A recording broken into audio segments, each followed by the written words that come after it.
Hello, hello, hello. Ramrod, I decided to cut the shutdown off a little early, so we can get talking. I yeah, quick intro. My name is Joel. This is just another pinball stream. Tonight we're streaming Stranger Things. This game is on loan from Flippin' Out Pinball. This game is actually for sale.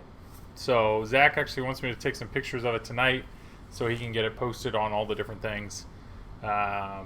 But yeah, I think it would be hilarious if anybody watching is interested and would like to buy this game. It's a used game, and he'd cut you a heck of a deal for it.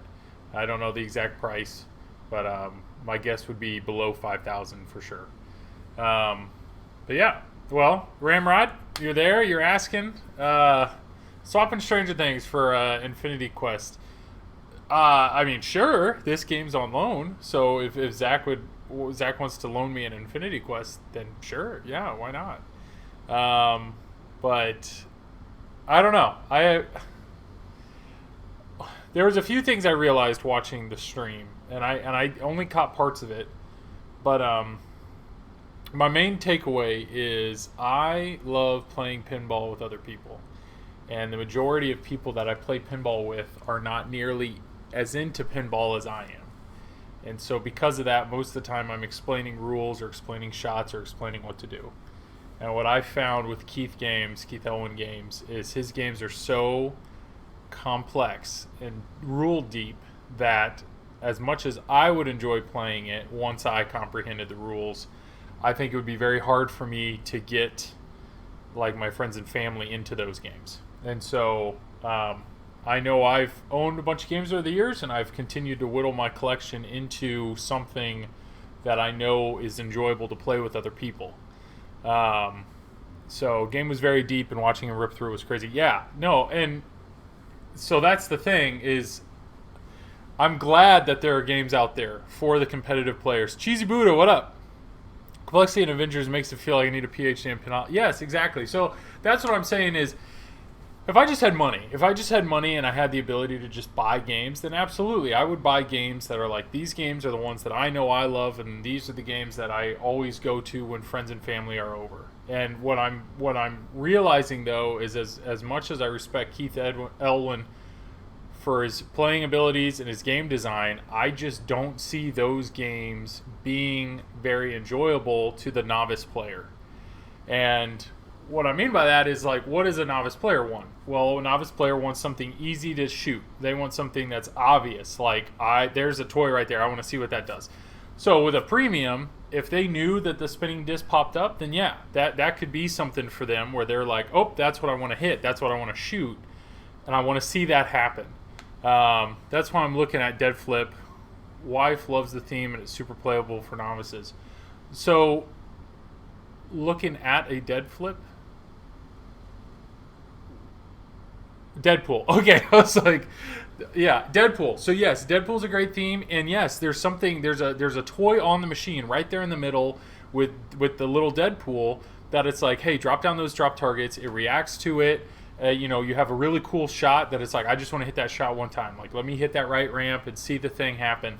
And I almost challenged my mentality with Turtles, because Turtles doesn't have like a blatantly obvious stand-up target or something, but it has the spinning disc. And so that's what I found with friends and family, that it's like, all right, here's your task. All you have to do is you have to hit under the van 3 times and you'll see something cool happen. The fact that I can explain them that, and they have a goal, they have a task for the 5 minutes that they play, is great. The caveat to that is co-op mode. And co-op mode, if I understand the complexity of the rules, at least I can coach them or explain to them, all right, this is what I've done. This is now what I need you to do. Like, focus on these shots. Okay, just focus over here. Great, now we did it. Congrats. And that's what I have with TNA. Like, TNA, there's nothing on the playfield that's blatantly obvious to shoot, but the rules are so simple to explain that it's really easy to get my friends and family into that game. And so I kind of told myself, once Turtles had co-op, I was like, all right, Stern got it. They're going to start putting co-op in all these games. And I was really surprised that we had no definitive answer tonight from the stream of whether or not they're planning on putting in co-op. And to me, I think that's a mistake. Like, I absolutely think there should be co-op in the game. And, you know, they're cracking jokes. They're like, we'll just set it to 10 ball. And it's like, I get it, but it's not the same. And you can't do that on location. And I don't know. To me, the best way you can get people into pinball is instead of playing against people while you're playing with people. And co-op is the answer to that. So I'll be very curious to see, like, if Jersey Jack starts doing it, or if Spooky starts doing it, because I know it's co-op still, not Rick and Morty. I know co-op's and Alex Cooper. Like, I don't know. I just thought with Turtles coming out with co-op, like, that was the beginning. Like, from here on out, every game has to have co-op. Like, it's going to be a standard just for, like, family play. And I didn't see it. So I'm not a fan of the animations in Avengers and Turtles. So I am going to stream Turtles soon. I have Turtles, obviously. I will probably stream Turtles next week. The reason I didn't stream Turtles tonight is, one, I'm lazy. My entire setup is still done from last week. But two, this game's for sale. And so I don't know how much longer I'm going to have this game. Zach wants to sell this. So once again, if anybody watching wants it, hit up Zach at Flip It Out Pinball. Let him know that I sent you. And tell I want the one that Joel played. I've blessed it. It's a beautiful game. Dunk to Skunk. Enough talking pinball. Let's see some. That's my brother-in-law. Chris, what you've missed is kind of a big pinball event, which was there was the first stream of Avengers, and it was interesting to see. But yeah, the event. Okay, this is for you, Chris. I can talk and do this. I finally broke loose a Turtles crap hole. What do you mean? You've actually gotten good at it because you have one? Yeah. So I'm going to stream Turtles. I'm going to stream Turtles soon, and I'm excited about it because there's a guy on Pinside that has gone through and literally replaced every single animation with, like, clips from the original show, like 200 something clips he found. So I will, when I'm streaming it, I'll probably do it next week, or I may even do it earlier this weekend. I will be streaming it with that code. So I'm very curious to see people's reactions to that, which could be really cool. Let me make a shot. I hope Rick and Morty gets co-op. I do too. Like, I've almost made a rule for myself that it's like, okay, here's the deal. I don't want to own another game unless it has co-op. Like they said, Jersey Jack said that they're planning on, or I heard one of the coders say that they have the intention of adding co-op to their games because they've seen, how good it is. Yeah, so I hope that's the case, but I don't really want to get a game without co-op because, like, co-op is the most fun that I've had with my friends and family. And now I have 2 games that can do it. Theory from your HDMI adapter from Stern on your podcast. Maybe it had a quality issue and they aren't ready to sell it yet. Maybe. I don't know if I agree. I mean, I don't know. I don't know. What I will tell you is I have used it. It's not in this machine. This machine, the direct capture is using the China parts. But it's in Turtles, and I have not had a single issue with it. So unless there is a component, that's fine. But what I will tell you is Zach at Flippin' Out had the complete go-ahead to buy them and sell them until there was a discussion in Turtley about missing things. And so what I'm very curious of is when they actually sell them for real, how different, like what's going to be different on the official one versus the released one. So we'll wait and see. TMNT with different animations would be awesome. Yes. So there was already a guy on Pinside. His name was Delt something. He went through and replaced all the music in the game, and he replaced it with like the Turtles video game music that we grew up listening to, and I've been playing it with that, and it sounds awesome. Like, it sounds so good. And then this guy went through and replaced all the animations with the original cartoon, and then they got together and they made a mix of both. So that is what I will be streaming. When I stream Turtles next, that is what we'll be playing on that. This has a sound mix on it as well. This isn't the original Stranger Things sound mix. It has something different. Gotta talk that Stranger Things blessed and contains HTML. Bye. Yes, Ramrod, if that's something, if somebody wants to negotiate that, be like, hey, I'll buy that game, the one that Joel has, if he includes the Stern adapter. I could probably make that happen. Because my conversations with Zach are, how do I keep borrowing games? That's my game. Alex, what up? Test Bishop? Yeah, the 1987 mod, exactly. I don't know if anybody's streamed it yet, but I will be streaming that next, for sure. But I, to be honest, I've downloaded it. I haven't had a chance to install the code yet. But it looks good. What's up, Alex? Alex, I'm assuming you watched the Dead Flip stream. We've been mentioning that a little bit. Very curious what your thoughts are there. I mean, I've never owned a Keith Elwin game, so I have no doubt that I would probably just like really love the code depth, and I think it brings a ton of depth to a home buyer. But what I'm finding personally is, in my taste of pinball, if I can't explain what to do to a game, you know, easily, then I know my friends and family aren't going to want to play it, and that's pretty important to me. So it's kind of that. It's got to be that perfect mix of a game that holds a game that holds my attention, but yet is something that I could talk a novice into enjoying as well. Saw the 1987 mod for Turtles on YouTube. Looked great. Yeah, he recorded. So he recorded. The guy who made this mod recorded like a 12-minute video with the like showing the back box. And I'm not gonna lie, like the 12-minute game that he played is like better than most games that I've played. So it's like, dang, this guy's good. There we go. So this is a warm-up game for anybody. I'm not doing terribly. I mean, it's ball 3, but trying to find the shots here. Avengers looks fun. Yes, don't get me wrong. I'm looking forward to playing Avengers. I think it looks great. I bet it shoots really great. Some people were dogging on that they're like, hey, we have literally 2 of the best pinball players in the world between Raymond Davidson? I don't know his last name. Between Raymond Davidson and Keith Elwin.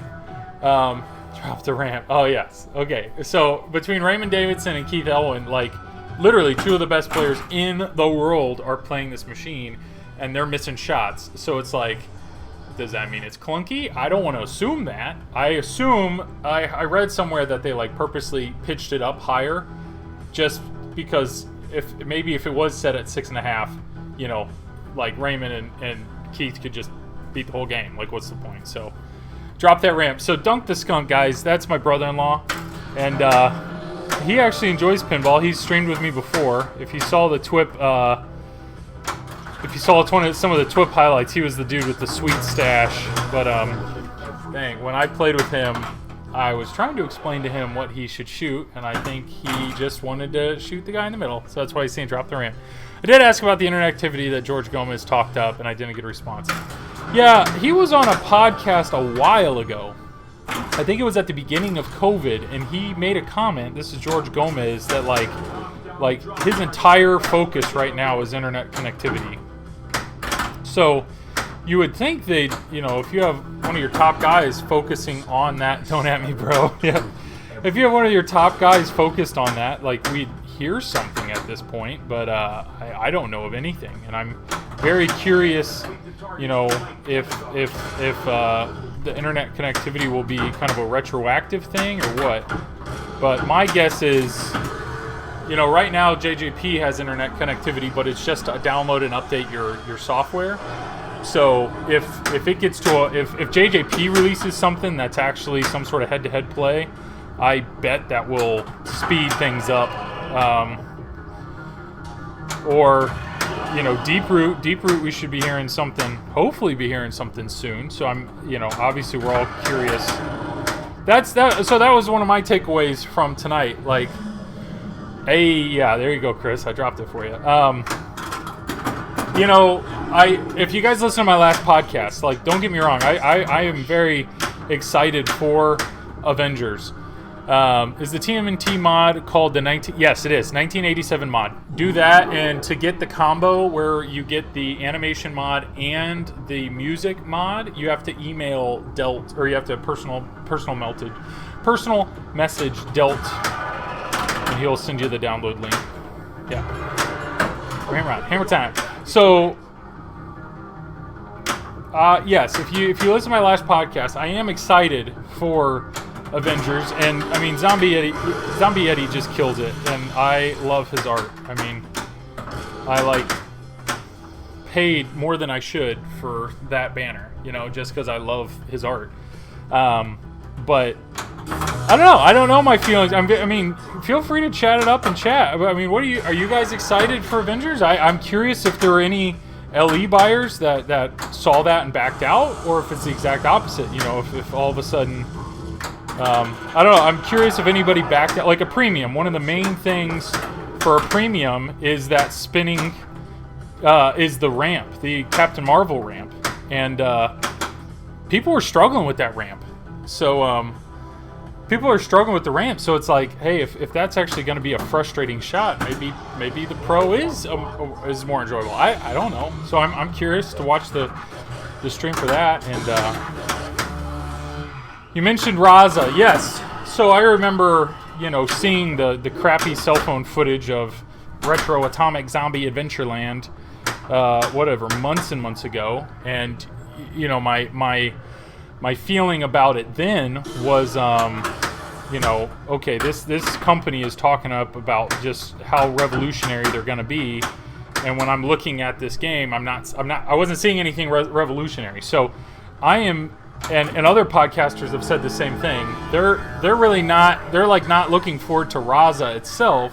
They're more looking forward to seeing like, what's the cabinet look like? What's the screen look like? What's the speaker setup? What's the form factor basically that is Deep Root Games?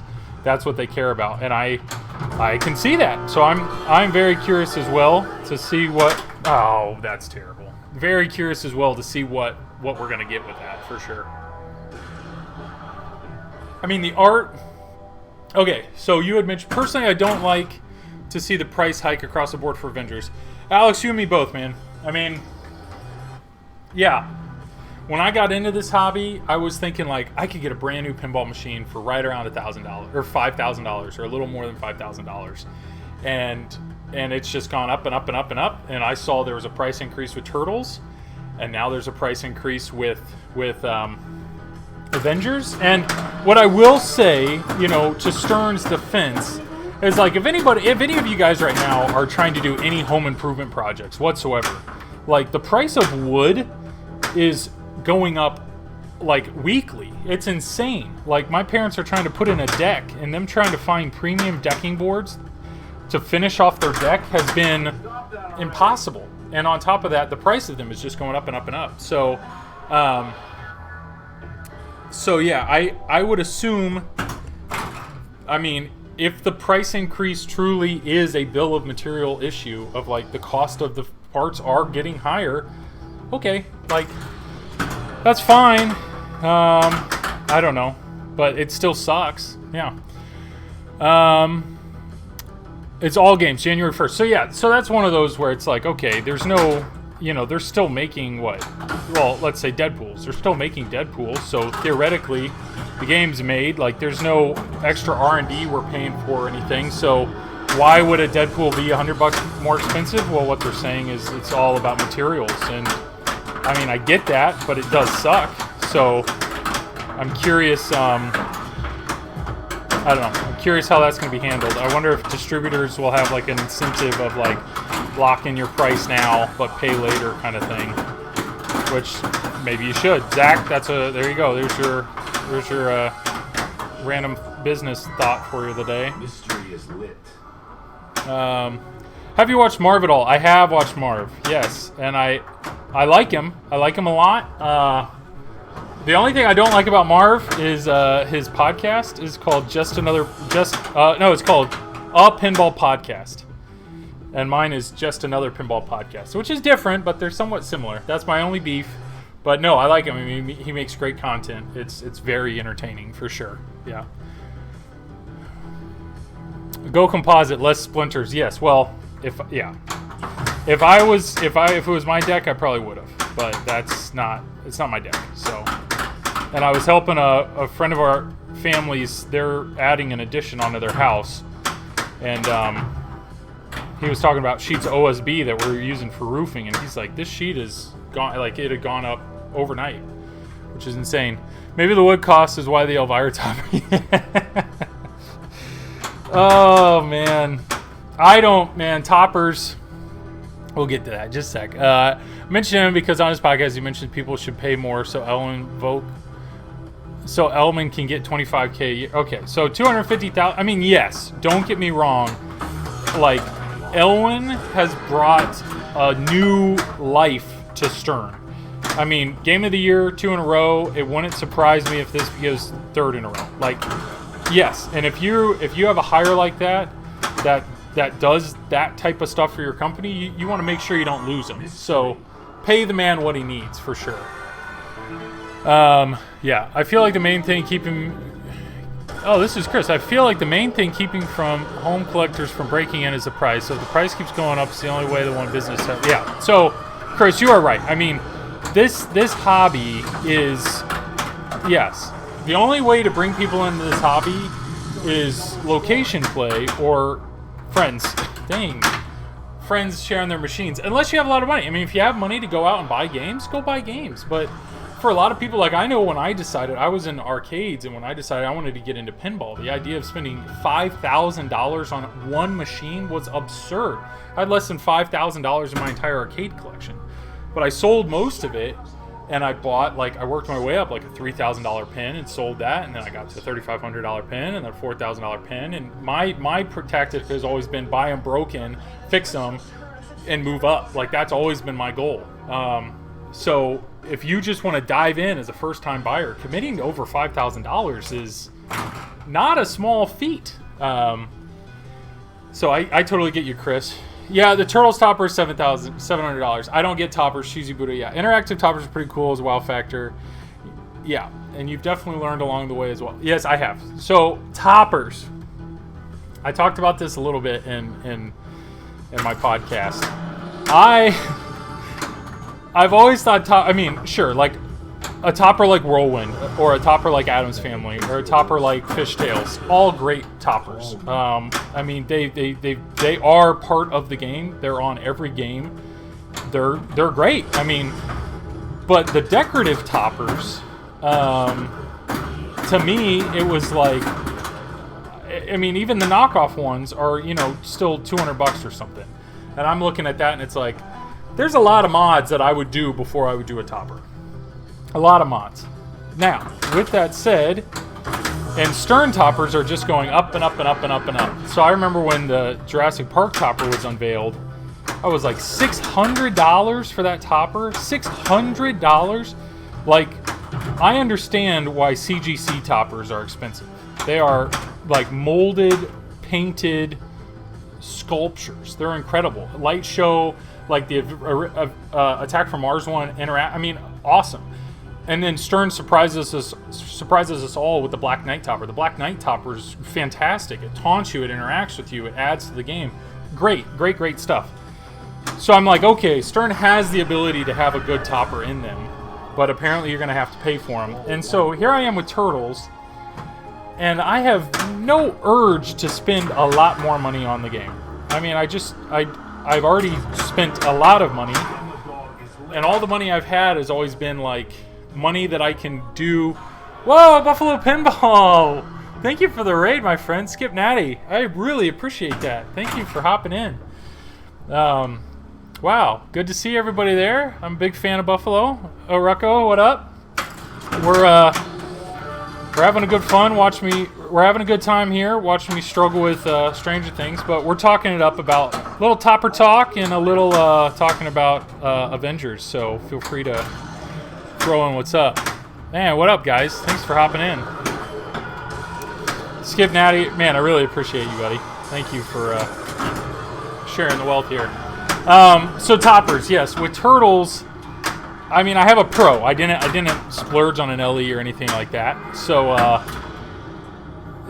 I just, you know, here I am with not a ton of money in the game, but yet there's something about the topper that I'm still very curious about.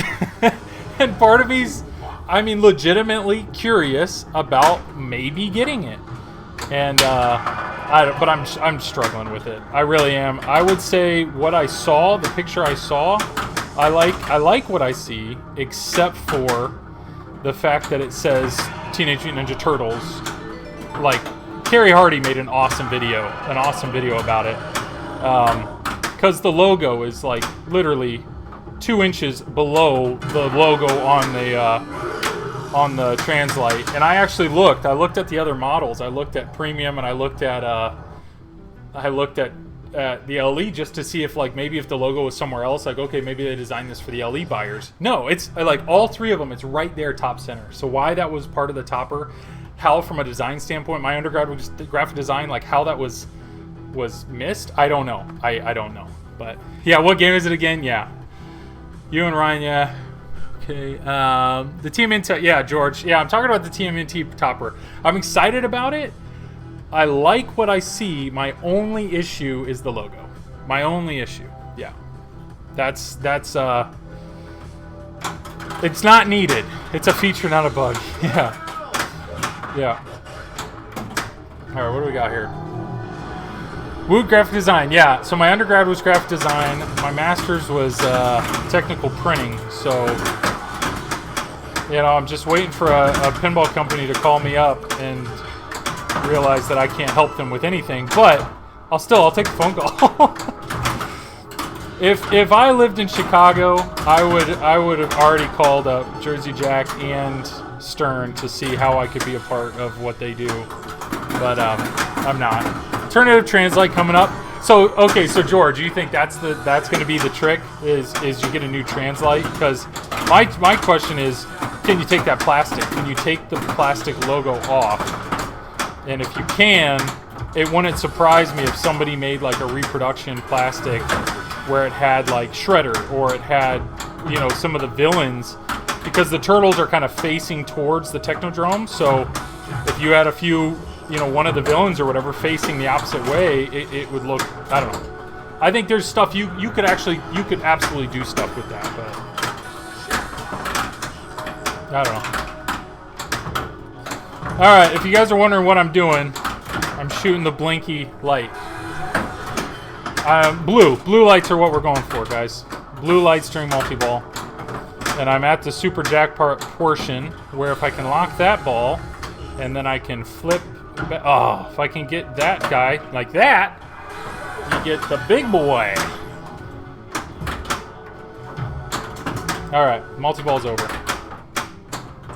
Let me cradle up here.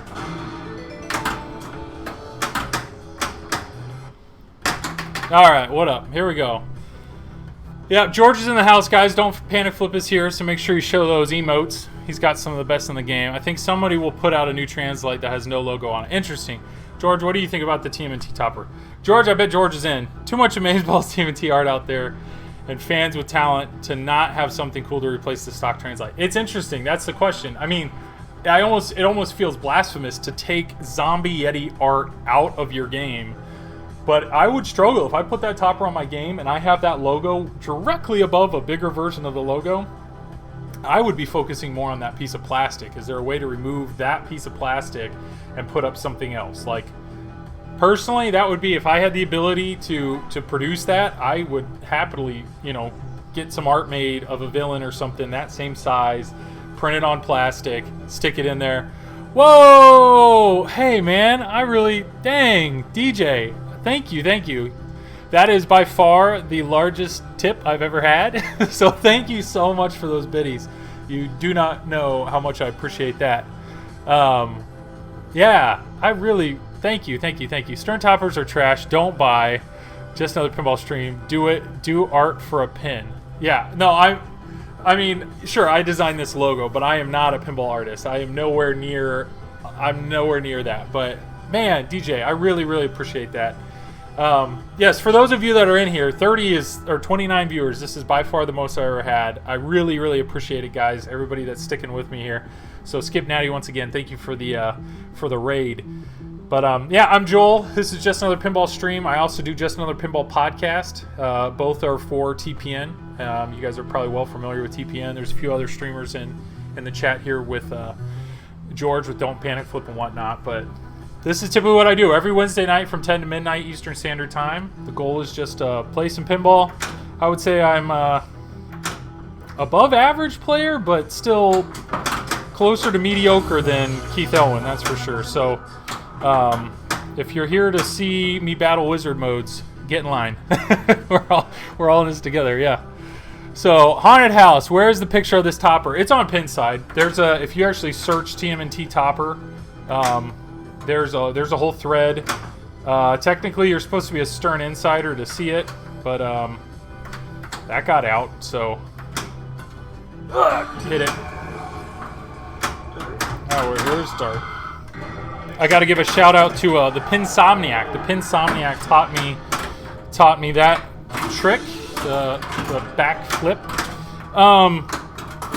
George, I mean, anybody can post a link in chat, so if somebody knows what I'm talking about with the Turtles topper, feel free to throw it in chat. Coinabunga, dude. Yeah. DJ, man, thank you. Thanks a bunch, man. Alright, so when you're in a mode in this game, there we go. There's your link. Or I trust it. I did not click on it, so if it's something else, don't blame me. Yeah. When you're in a mode in Stranger Things, typically it's white or yellow. Yellow is what you're shooting for. So this dart mode is just a few. Stop doing that. Just calm down. It's just a few shots here. I don't know if I'm gonna make this. There we go. All right, 12 more seconds. Hit one more shot. So I mean.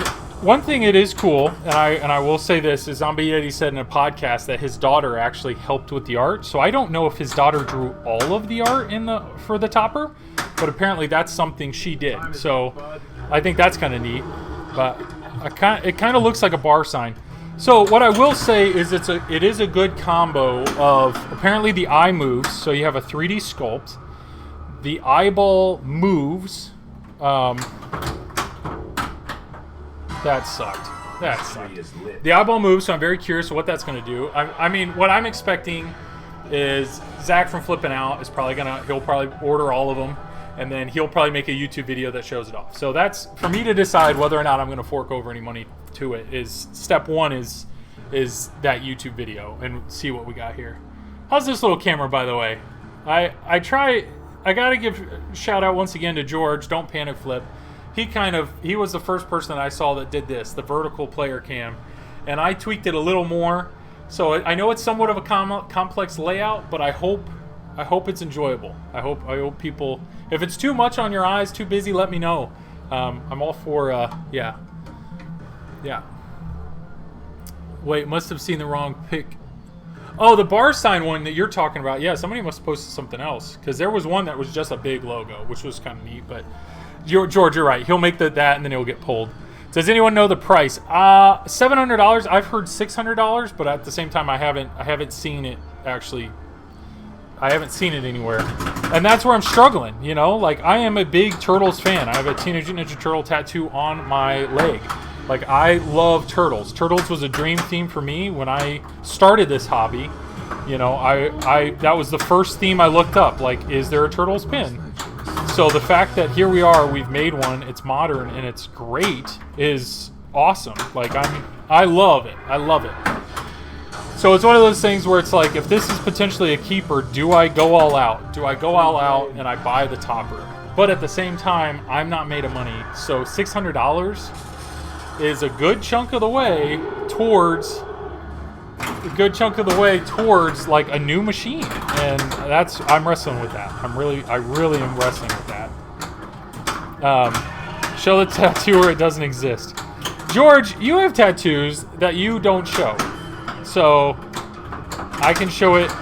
I can't show it right now. That would be a challenge, but yes.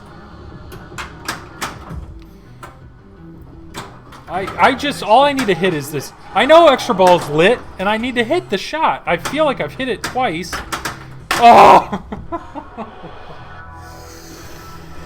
So, for the 20-something of you that are still with us, what I've just done is a very consistent move of mine, which is I get the extra ball lit on any game. Just pick a game. I'll work really hard. I'll do really well. I'll get the extra ball lit, and it'll just sit there. And it'll blink and blink and blink at me, and it'll just look there.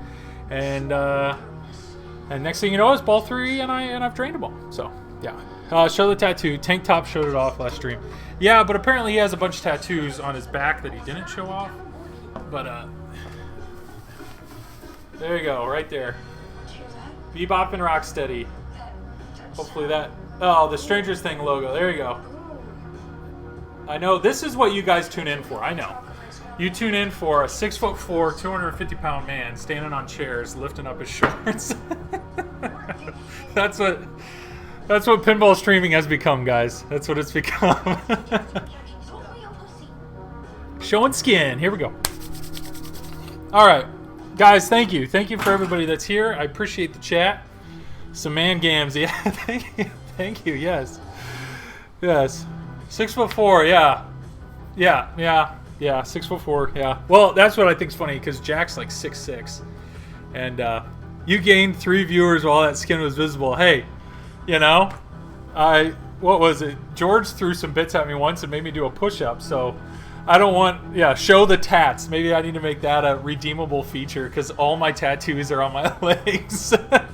My wife was like, "You can do whatever you want to your thighs." So when you're 50 and you're at the pool with your grandkids, like. I don't know. I just thought it was funny. Jack the Giant. Yeah, Jack's huge.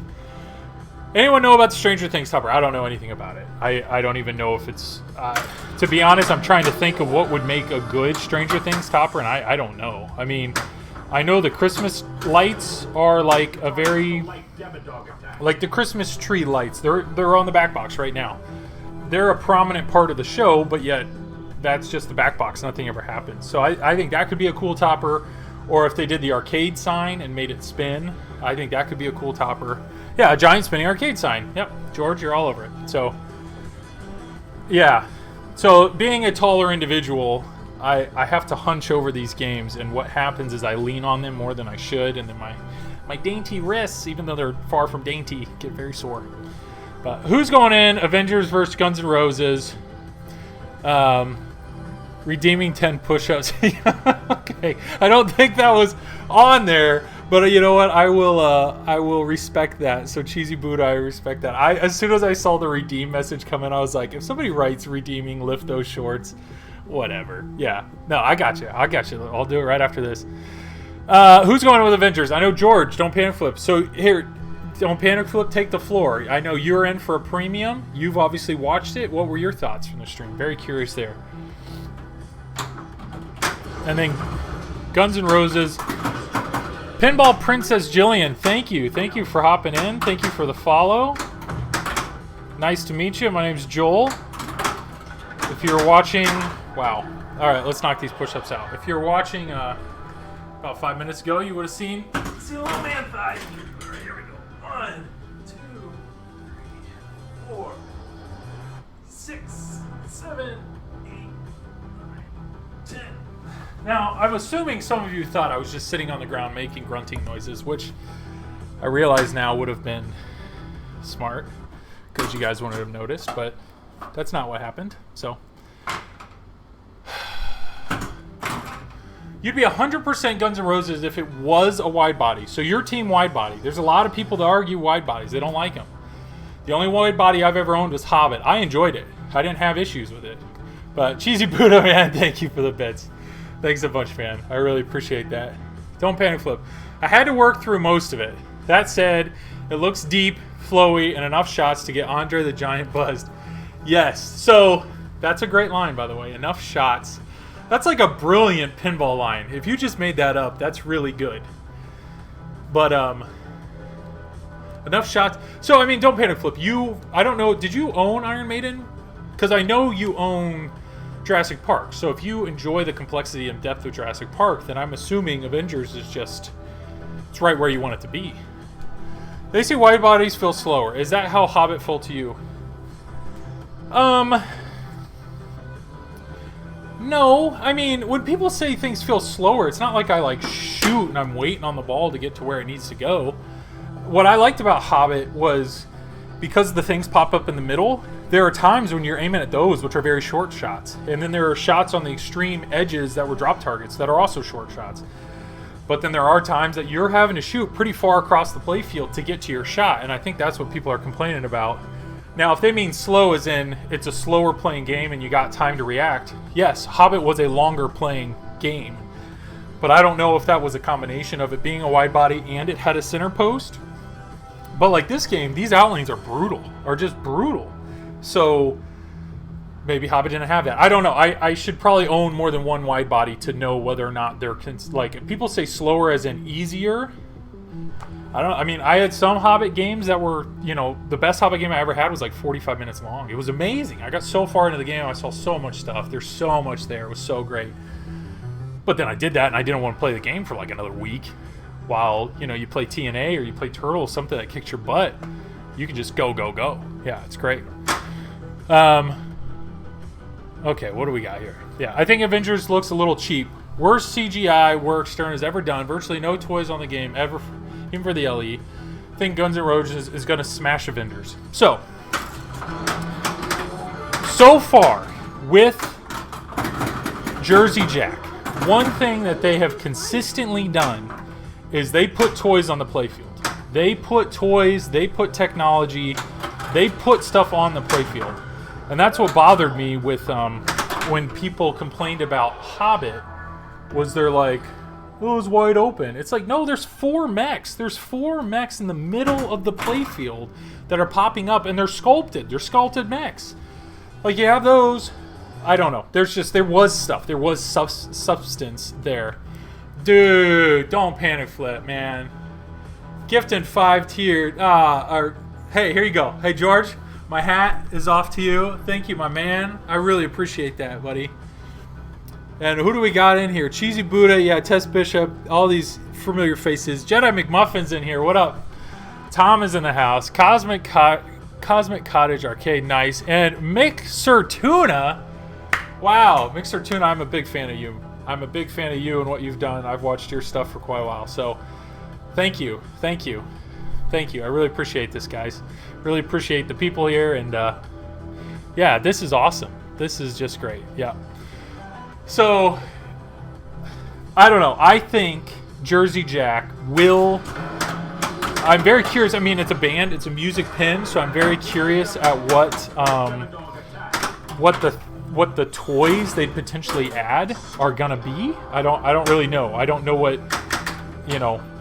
I don't know. I don't know what that's going to be. But they are very good with molded sculpts and toys and technology. That's the other thing. Like, Dialed In had magnets and the holographic theater. And, I mean, it was just... They had a subway shot. I mean, there's a ton. There's a ton in Jersey Jack games. So, I doubt anybody's going to say that Guns N' Roses feels, like, barren. Because I don't think that's true. I don't think that's true at all.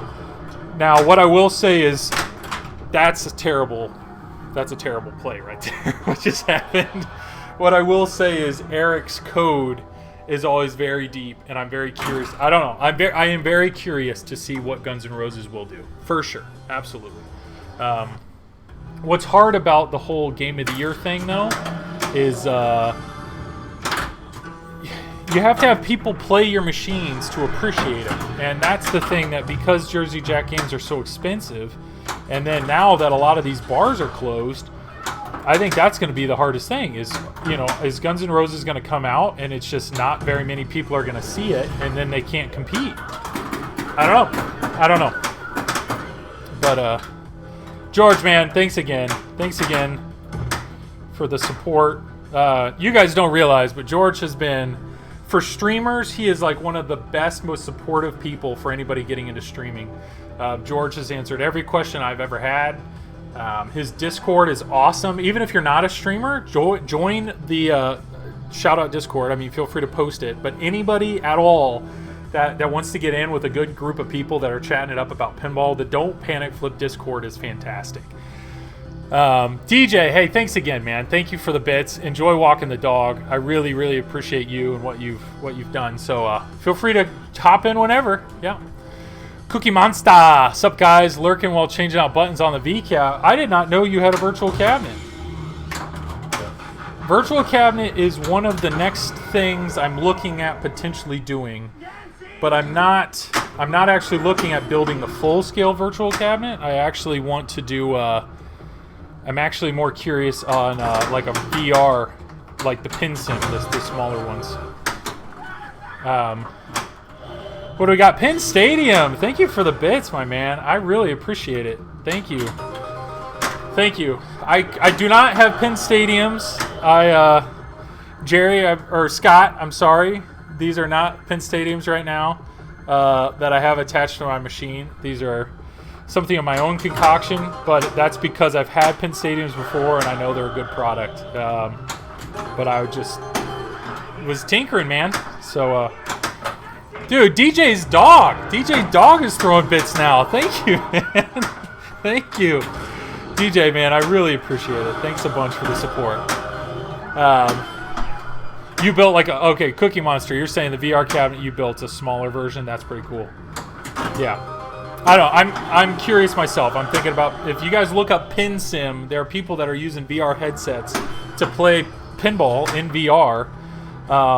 But then so they have like a smaller thing. It's like the first 2 feet of a pinball machine, so that when you're wearing the goggles, it feels like a pinball machine, which looks really cool. Guns N' Roses, like Metallica and AC Digger, and is bigger than pinball. Fans of the band will buy the game. Oh yeah, absolutely. I think from a sales standpoint, I bet Guns N' Roses will sell great. There's plenty of diehard Guns N' Roses fans out there that will absolutely buy that game. So now, with that said, I mean, Avengers is huge. So I don't. At the end of the day, what's going to sell more, I don't know. But it's also, if you think about it, if you know, the Guns N' Roses fan club is going to come out and support and buy a whole bunch of games, well, are they gonna hop on This Week in Pinball and vote? I don't know. I mean, I hope so. George, it's interesting to see how many people are really fans of Guns N' Roses and pinball. I think Iron Maiden was successful despite the license. I sincerely hope choosing the license doesn't kill JJP in the COVID economy. I wonder if more people will take the leap on Eric's sophomore effort. George, I absolutely think there will be people that have full intentions of buying Guns N' Roses just because it's Eric's game. Like, that is, it was kind of like Scott Denisi. You know, so many people were fans of TNA that, to be honest, that license could have been anything, and I think people were prepared to buy it because they knew Scott was going to do a great job. I think people are in the same mentality with Eric, where he's that good of a designer that they're like, I trust him. If that's what he did on his first one, now that he's had some time, now that he has some more experience, like, yeah. So I agree. I mean, Guns N' Roses, it's not like it's some small no-name band. I would think that Guns N' Roses is more popular and will sell better in America, or is a more popular, well-liked theme in America than Iron Maiden was. But hey, if I'm fine with beating this whole mode just stuck back there in the pops. That's fine. This mode. Hello. Everybody saw that, yeah? I think I've shook the ball out of the outlanes like 3 times this entire time I've been at this game, because these outlanes are brutal. But what do we got here? Haunted House. Eric has already started his 3rd game, which just tells you how long Guns N' Roses has been done. This game has been done for months. Toy Story is probably done as well. JJP will be flooding the market soon with new games. I hope you are right. That's awesome. I truly hope you are right. I've owned a JJP game. I had Hobbit, and the only reason I sold it is I couldn't afford. I knew I could sell that one game and get like 3 other games, so I did it. I miss it. Because Hobbit, what they do very, very well. And so I have no doubt. I mean, look at Pirates. People love Pirates, and they don't sell them anymore. So I really think Guns N' Roses is going to be good. Toy Story is a killer theme that's going to sell very well just based off the theme. There's going to be a lot of retired people that are going to grab it and put it in their basement for grandkids, and I think that's awesome. I think once Toy Story comes out, like Wizard of Oz, the sale for Wizard of Oz is going to dry up. Like, and I don't mean that because Wizard of Oz is a bad game. I think Toy Story is going to become the new high-end, family-friendly, wife-friendly go-to game. Wonka was supposed to be that, and I bet Wonka has sold well. But Toy Story is huge. So I think they will have a Pro model. Ramrod, I don't know. I mean, Jersey Jack, they did that with their standard model of Wonka. I would not see a Pro model. I doubt they're ever going to have like a legit stripped down version of a game. I bet they'll have another standard one, because when they first came out, they said there will be no playfield differences between our models, and then Wonka broke that, with some of the mechs they used. But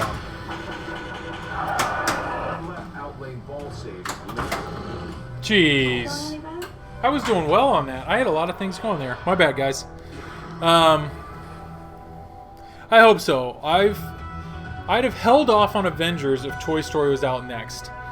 Yeah, that's a good point. But George, you know, I mean, what you do with games, you play them, you crush them, you beat them, and you move on. So, I bet by the time that Toy Story will be out, you'll probably be in a position that you'll be selling something. So, but you are right. I mean, I definitely think that's cool. And by the way, does everything look? I have not does the audio sound good? Do I need to turn anything up? Lights, everything too light, too dark? I can change anything. Autofocus, everything's good. Anything like that. Let me know. We got people here. They seem to enjoy what they're watching, and so I want to make sure it looks good. Alex, crisp. Thank you. If Toy Story and Guns are done, I would go with Toys because it's perfect Christmas pinball and waiting on Guns until the band goes back on tour after COVID. Yeah, I mean, yes. I mean, yes. If there were people talking about that Turtles is a hit. Avengers is gonna be. It already looks to be a hit. So it's like if they're saying if JJP needs to come out swinging with their best title, I would guess that Toy Story is a bigger title than Guns N' Roses. But at the same time, there's a whole lot going on in the background that we don't know. We don't know the licensing time frame. We don't know the parts supply. We don't know any of that. So I don't know. Don't know at all. All right. Well, once again, people that are here, thank you for being a part of this. My name is Joel. This is just another pinball stream. I stream every Wednesday night from 10 to midnight, usually 10 to 1, depending on who's all chatting and how I'm feeling. That's consistent. Otherwise, I try to squeeze in another stream, usually Friday night or Saturday night or whatnot. But yeah, What's His Toes, man? Now that's a username. What's His Toes? Fantastic. I mean, I'm curious. When you're sitting down there and you're like, all right, Twitch username, what do I want to do? If What's His Toes was your first option, and I'm really curious. I mean, if that was like your fifth option, I'm very curious what the first four were. I don't know. My name's Joel. My middle name's Robert, so a lot of times I go with Joel Bob. So like Pinside, I'm Joel Bob. I do a lot, but I did just another pinball stream, obviously, for this. But What's His Toes? Has JJP actually confirmed either title? No. JJP has never said anything Toy Story related. But if you look at some of their last media posts, like they wish Slash a happy birthday. They just put out a flyer that was a picture of Dialed In, and it said, "Oh, won't you take me home?" Like it's a Guns N' Roses lyric. Like they have not said, "Guys, we're making Guns N' Roses," but they're all over it. I mean, it's very clear what they're doing. Haunted House, considering Slash is involved, I'm sure the license will go on forever. While the Disney license is probably limited, this could be the initial discussion release to Toy Story first. I agree. I mean, I agree that it would make sense to release Toy Story now. That is me. My undergrad is in graphic design and my master's is in technical printing. So don't come to me for finance or business strategy at all. But if you want to compete with what's going on right now, I think you got to come out with a kid-focused or a family-friendly game. And to me, that would be Toy Story. With that said, Zach at Flippin' Out Pinball, of TPN and Zach Mini, everybody knows him. He said multiple times confidently on his podcast, like, Toy Story is not coming out next. So, I don't know. I don't know if he's... I don't know. I assume he knows more than we do, so... I don't know. Speaking of Zach, this game is actually on loan from Zach. I live in Indiana. Flippin' Out Pinball is actually down in Evansville, Indiana. And when I placed my turtle order, there was quite a delay on it. And I talked about it because he knew I wanted to stream it. And so he actually offered for me to borrow this. So I've been borrowing this for a few months now. And to be honest, I've really grown to enjoy this game. As I'm bricking shots and getting destroyed by the outlanes. There we go. There we go. What else? What other thoughts? I mean... So, okay, animation. Somebody had said something about turtle animations and Avengers animations. My response to Turtles animations are, as somebody who owns the game, they're not that bad. I mean, when I owned Hobbit, there were times that I found myself like holding onto the ball because I wanted to watch the back box. But that's, I mean, they're pulling, like, that's pure cinematography. I mean, they're pulling assets straight from the movie. Like, yes, I want to see Smaug fly across the screen. Sure, in a perfect world with Turtles, they would have had assets from 1987. And what's cool is there's a guy on Pinside who's actually done that. And when I stream this next, I'll be streaming his version of the code, which is pretty sick. But Avengers, I was thinking about this today, and I was trying to think about if I was in charge of Avengers art, what are your options? Well, step one is, well, what's the license? Is the license the MCU, as in the Marvel universe, the movie universe? Like, there's a big difference between a movie license and a comic book license. So the fact that it's the comic book license immediately weeds out all the clips from the show, the movie. And I'm totally okay with that. Totally okay with that. Because, the last game that had movie assets like that was Guardians of the Galaxy. And what they realized was the licensing with Guardians of the Galaxy was different for audio and visual. So they had license for visual, but they didn't have the audio licenses. So they re-recorded everything, and it was terrible. It was garbage. Like, when I had Guardians, I was all about the mod that was out there to replace all the audio with. Somebody painstakingly went through and synced up all the video audio all the movie audio, and it made the game really good. So, is Stern going to do that again? I doubt it. Now, with that said, this game actually has video assets from the show with synced up audio. You see that in Wonka. That's a big argument with Wonka, that there's they have video assets, but they're not synced up. And so it's very clear that licensing is incredibly complicated when it comes to movie products. Comic theme, I think, is a way better. Seems more timeless. I agree. So you look at, perfect example would be X-Men. Stern's X-Men, they made it comic book themed. And so look at the Avengers, the previous Stern Avengers. If you look at that game now, it looks dated. And just because not only is the printing and the way that it was designed was poor, but the character design, like Black Widow looks like Black Widow from Avengers 1, not her current state. And so as we get further away from that game coming out, that art will look more and more dated, while the comic book art, like in X-Men, does not look dated at all. It's comic book art. So I absolutely agree that going comic book art was the way to go. 100%. So what does that mean for video assets? If you're going comic book art, what they did makes sense to me, because what they're doing is they're taking comic book art, these still images, and they're animating them. Does it look cheap? I mean, it does. It looks like Flash animation, because, to be honest, it's what it is. Instead of making, like, keyframing somebody and animating, like a whole movement, they just start one thing and they're at the next one, and that's fine, because then you only have to draw 3 frames versus drawing like an entire animation. Like, I'll take that, because imagine if Stern would have made 3D animations of all the characters. Like, I don't think there's any chance that would have looked good. I mean, it wouldn't. Now, on the PS4, there's a Avengers game that just came out. So, if there was some chance that, like, they somehow got the assets to those 3D models, like professionally modeled action, like video game models, maybe that could have been cool. But I mean, what they did is, I think that was their best option. It really just comes down to, are you okay with that? Are you okay with that, or do you like that option? And my playfield's out of focus.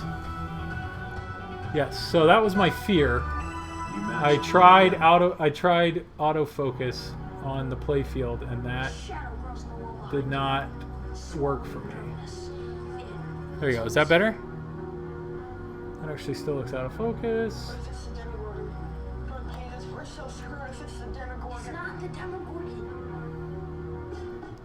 There we go. Got it. Okay. Comic theme, I think, is the way to go. Yes, I didn't watch too closely, but the animation definitely looked 2D and simple in presentation. It was 100%. It absolutely was. I mean, that's what they did. That's and what it sounds like is they left. I'm assuming Marvel has very strict. They probably have very strict rules on how their characters are displayed, as well as the audio used for them. So I think they said on the stream that Marvel was actually in charge of the audio assets. So you would assume that they're voice actors. If Marvel's thinking, okay, we make whatever, they make different Avengers TV shows, and there's Avengers cartoons out there and whatever. I mean, you would assume that their voice acting's pretty good. So I would assume if Marvel is in charge of it, it would be better than the voice actors they would have got, like that Stern would have got. So I don't know. I mean, I just think there's going to be, my guess is there's just less to look at. There's less to look at with Avengers, but what you do see is going to look good, if that makes sense. Like on Turtles, I will admit the April 3D model doesn't look good. Like it's just not a well animated female figure. Jeez. And yes, it's not good. And so anytime that she's on screen, it's like get off, like get me back to a turtle, like. But I think Turtle and Shredder and Krang and all the other villains, I mean, really April's the only thing on there that really doesn't look good. So yeah, it's hard to do humans. It is, and that's why I'm once again, if Avengers, if all they could do was if they did 3D models of the characters, that would have been awful. Like that would have been really bad. Okay, so if we play that game, then what the only way that what they could have done that would have been better would have been like to legitimately hire an animation studio, storyboard scenes, and have them actually animate the show to the appropriate like frame rate, which is a lot of money. So they obviously did not do that. That's the only thing that would have made it better. But I think they were on the right track. They have things animated close to that, but instead of doing whatever, is it like 24 frames a second, they're doing like 1 frame until something happens, and then they change it. So, come on, let's finish this mode. But then the new issue of not having the right voices. Yes, you are right. But I mean, like, there's an Avengers like cartoon right now, isn't there? Like, I don't know, with legit voice actors. So, come on. I don't know. Comic book art animation could be more dramatic. It can. It could be more dynamic for sure. They could have done more. I did not realize I was already there. They could have done more, but I'm not knocking it. Like I would not.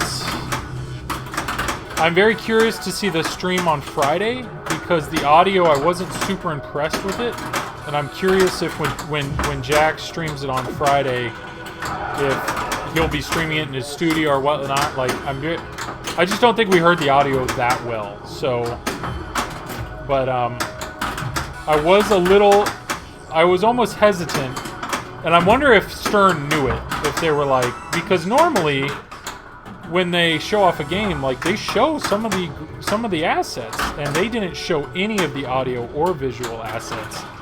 So part of me wondered, like, are they embarrassed? Like, are they not embarrassed, but like look at how many sales they got. All the LEs are sold out, and got distracted there, guys. All the LEs are sold out, and they didn't show a single clip of audio, a single animation. You know, people bought it entire, like, you didn't see it flip. All the LEs sold out solely because they saw the art and they saw the layout. That's all they had to see. So if people want to argue, does art sell games? Art sells games. Theme sells games. And designer, if it's a designer you like, it will sell a game. So, absolutely. Like, that is, that's proof. But now that we've seen it, Elwin sells games. Elwin absolutely sells games. Eric Minier sells games. Scott Denisi sells games. Now, with that said, Scott Denisi, I'm a huge Scott Denisi fan. TNA, probably my favorite game. I have not had a chance to play Rick and Morty, and a lot of people complain that Rick and Morty has clunky shots. So I hope that doesn't knock him. I hope people are like, well, I took a gamble on Rick and Morty, and that thing's, a brick house. Like, I hope that's not. Eric hasn't sold games yet. Well, okay, you're right. Eric didn't sell games initially, but I guarantee you people will buy Guns N' Roses solely because it's Eric's game. Solely because it's Eric's game. Jeez. But, yeah. I don't know. Keith,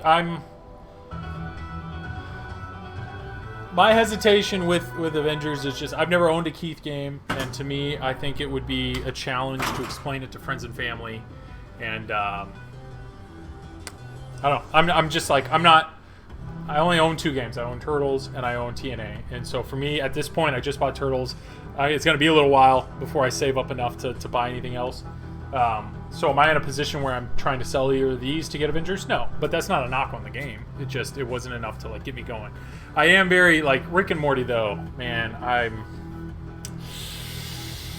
I remember the day they announced it, and I remember it was like 10 in the morning. I had pulled out my phone and I had the chance to order one, but I talked my way out of it because I hadn't seen it. I hadn't anything, and I was like, am I going to regret this moment? And there are definitely days that I feel like I do regret that moment, for sure. Yeah. Rick and Morty feels pretty clunky to me. It sounds super good, though. It does. I mean, I've been watching Out Pinball and other people play it.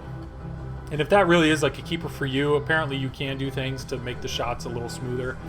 But what I love about Rick and Morty, the thing that I'm seeing about it that I really, really enjoy is the dimensions.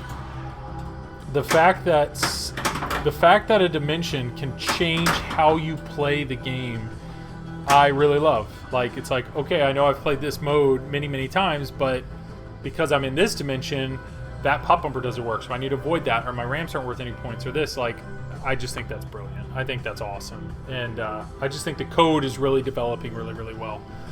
What up here? The Brown Recluse is now following. Brown Recluse, thank you. Thank you for the follow. Really appreciate that. Brown Recluse, I lived down at Clemson, South Carolina for a few years when I did my master's, and that was the first time I was introduced to the Brown Recluse spider. Luckily, I was not ever bit by one, but those are, you don't mess with those. Test Bishop. Well, the way Marvel's talking, Stern needs to drop one or two designers and promote Elwin. Okay, so Marv. Once again, I'm not saying Alex. I'm not saying I don't know Marv, but I've been watching what he's doing. The guy was the Oklahoma State Championship pinball player. So in his world, what he likes, what gets him going on a pinball machine, is complicated rules that he can exploit so he can blow up the game. Like, that's what he wants to do. And so who better to make a game? Like, if every designer designs a game with the mentality of, I want to design a game that I want to play, well, Keith Elwin's arguably one of, if not the best player in the world. So, of course, a game designed by him with rules and code designed by him is going to be very appetizing to competitive players. So, that does not surprise me that Marv loves Keith as much as he does. It's also been very clear that Marv loves Avengers. So, this is like the perfect case scenario for him. So no, do I feel we're in a position where it's like, all right, John Borg's washed up, Steve Ritchie's washed up, Pat Lawler's washed up, get the new blood, give them more response. No, I don't agree with that. I mean, if Keith has released a game, he released one last year and released one this year. So if he's in a position where he can pump games out like this, keep him rolling. That's my thing. I don't know what the point of promoting him is. Yeah. So I don't think I agree with that statement. Yeah. Oh, Pirates not? Yes. So yes, Pirates didn't not sell because of, it wasn't Eric's fault. It wasn't Eric's fault at all. That's the one thing. I mean, I will say JJP, they talked about, sorry that I'm restarting, guys. I know that's just like, it's a shame kind of thing, but I'm assuming you guys want to see a little more of the game.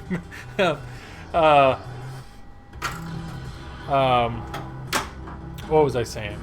So JJP, they announced like, watch out, there's something revolutionary coming or whatever. That was like months ago, and they haven't announced anything. So to me, I'm glad if they're in a position where they're saying, I'm not going to show the game until we're ready to ship the game. I respect that. I think that's absolutely a smart decision. But don't throw out teasers for 3 months without showing anything. Like that doesn't make any sense. Oh boy. Everybody saw that drain, yes? Let me just slide this back over for you guys. How's that look? Good? Good.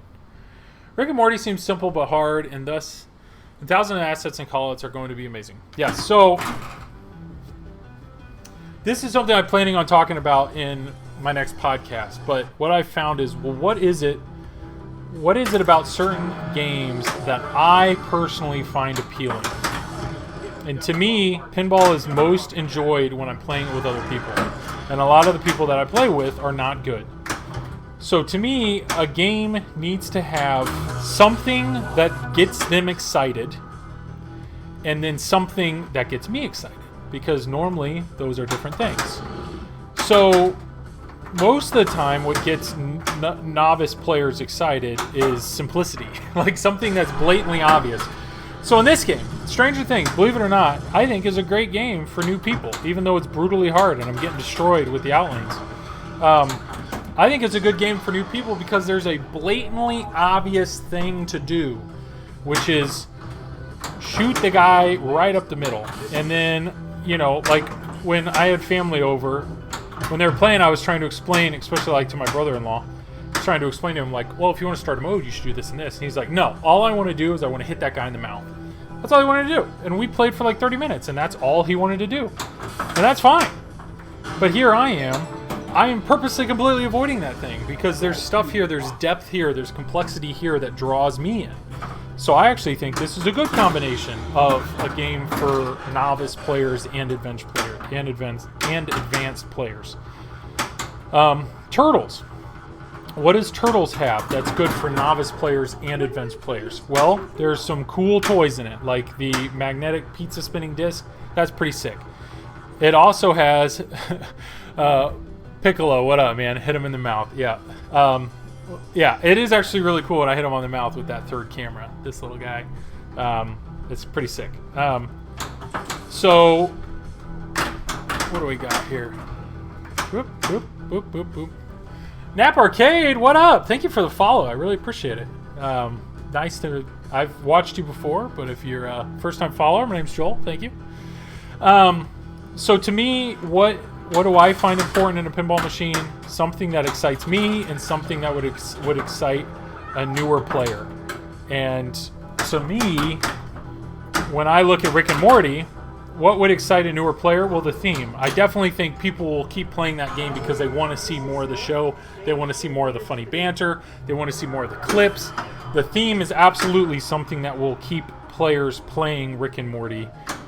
But there's not really much when it comes to like toys or anything. I don't know. Like if I was a new player and stepped up to Rick and Morty, I don't know what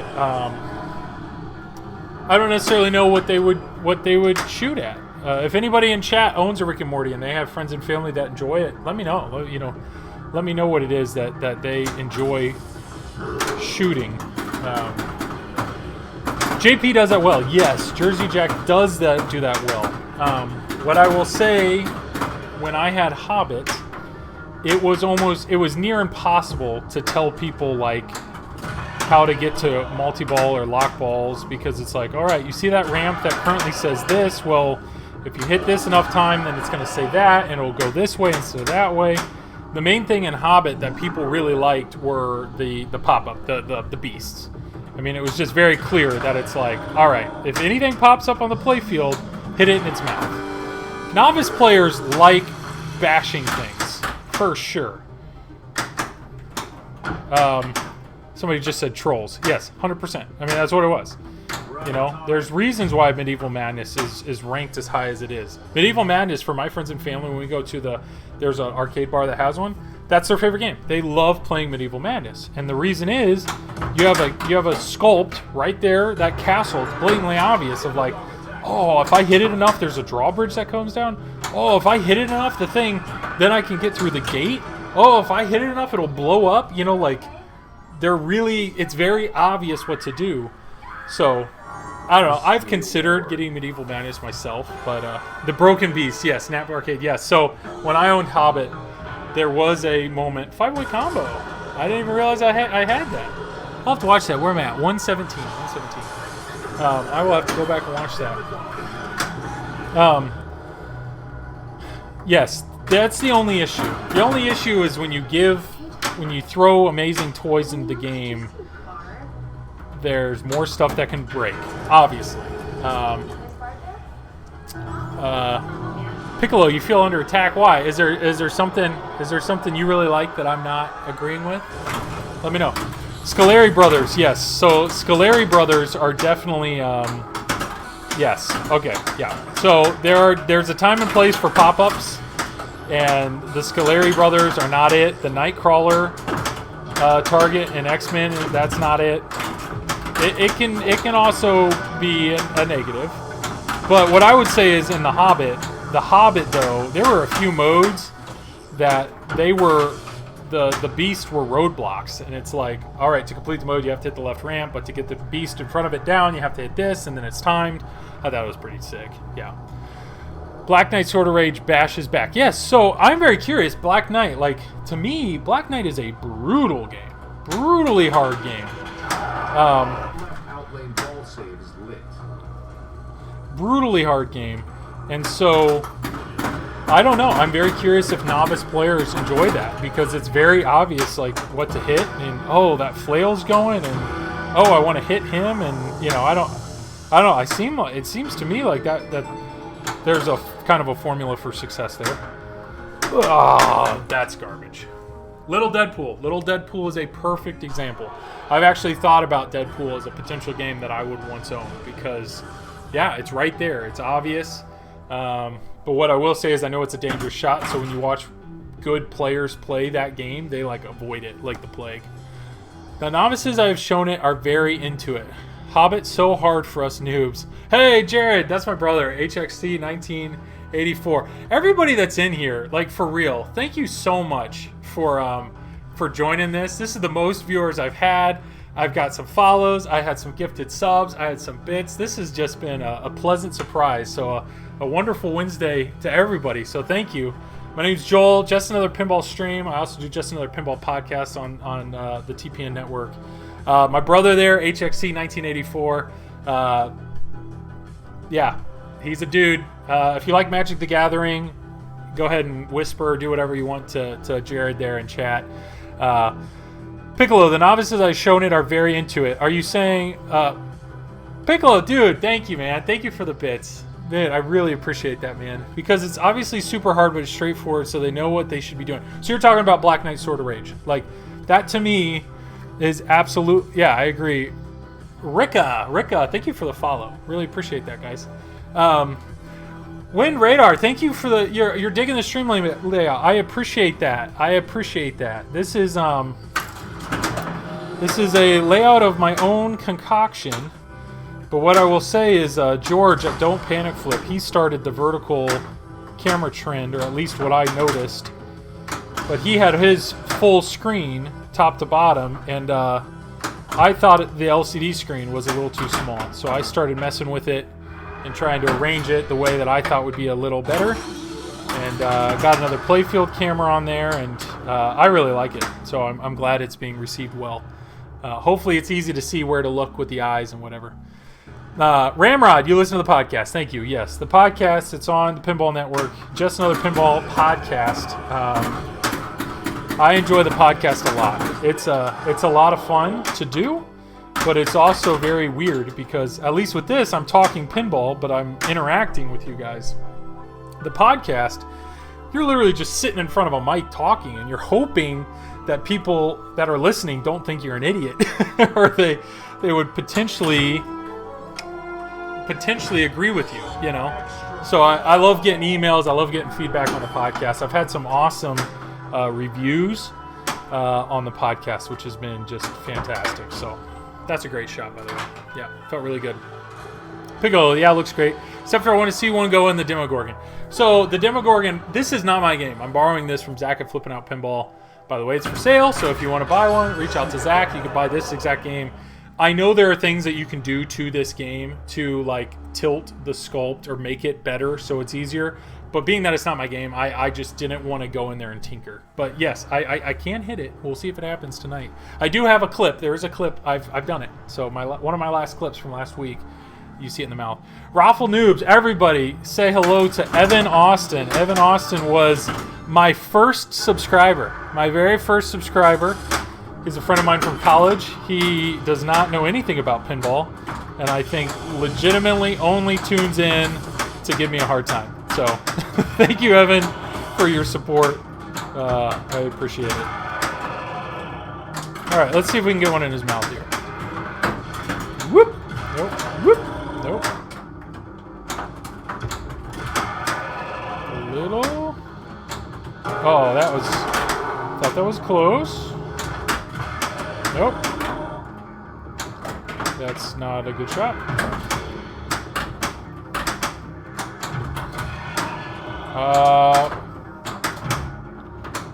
Everybody's watching. I know you're all looking at that little camera. Let's see. Nope, that's not it. I only have one or two more shots to... Alright, here it is. No, didn't happen. I'm gonna take full responsibility for just sucking. But Piccolo, it's September. They're practically giving the subs away. Yeah, no, I'll take it. So it's cool. There's so much that goes on behind the scenes with streaming that probably most people don't realize, and that's what's made it really fun. But like Twitch, you know, you have to. You like that? You like that right there? That little flip to the outlane? That's a good clip. Whatever. So I got to look at 117 for something good, my 5-way combo, and 125 for just pitiful play. Neat. You placed that wonderfully into it was very gentle. I don't think it touched a single rubber. I think it just very gentle. I think it completely avoided the sling and hit that back box. That's pro. Bit of a mini drain bow. It was just terrible. I don't see how Stern could have tested the Demogorgon shot at the factory and said, yeah, that's about right. 100 going. Couldn't agree more. Drain bow, love it. Yes.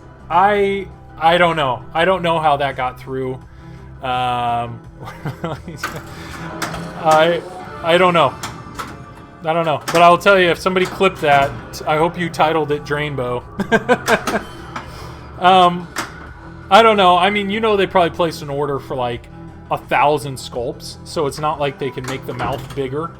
But whatever amount, DJ, hey, how's the dog, man?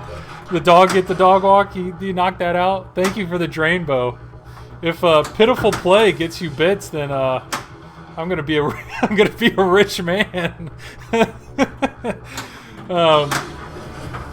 No, what I was saying with streaming though is there's a lot that goes on behind the scenes, and so like, you know, so for anybody to become affiliated, which means they can actually have bits or subs, you have to get 50 followers and you have to stream so many hours, and you have to have an average number of viewers per stream. And it was funny. I was like looking up videos when I first started on ways to do that, and I did it in like 2 weeks. And it's not because I'm cool. It's because the pinball community is awesome. It smells like death. That was. It smells like death. That was death.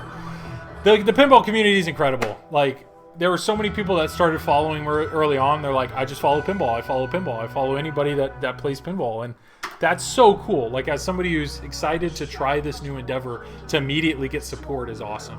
Let's be honest, Stern cheaped out on a magnet. You're right. Yes. If there would have been a magnet in its mouth and helped pull that ball in, absolutely. Perfect pass. Is that Piccolo? Is that my drain bow there? Yeah. Yeah, that was really good.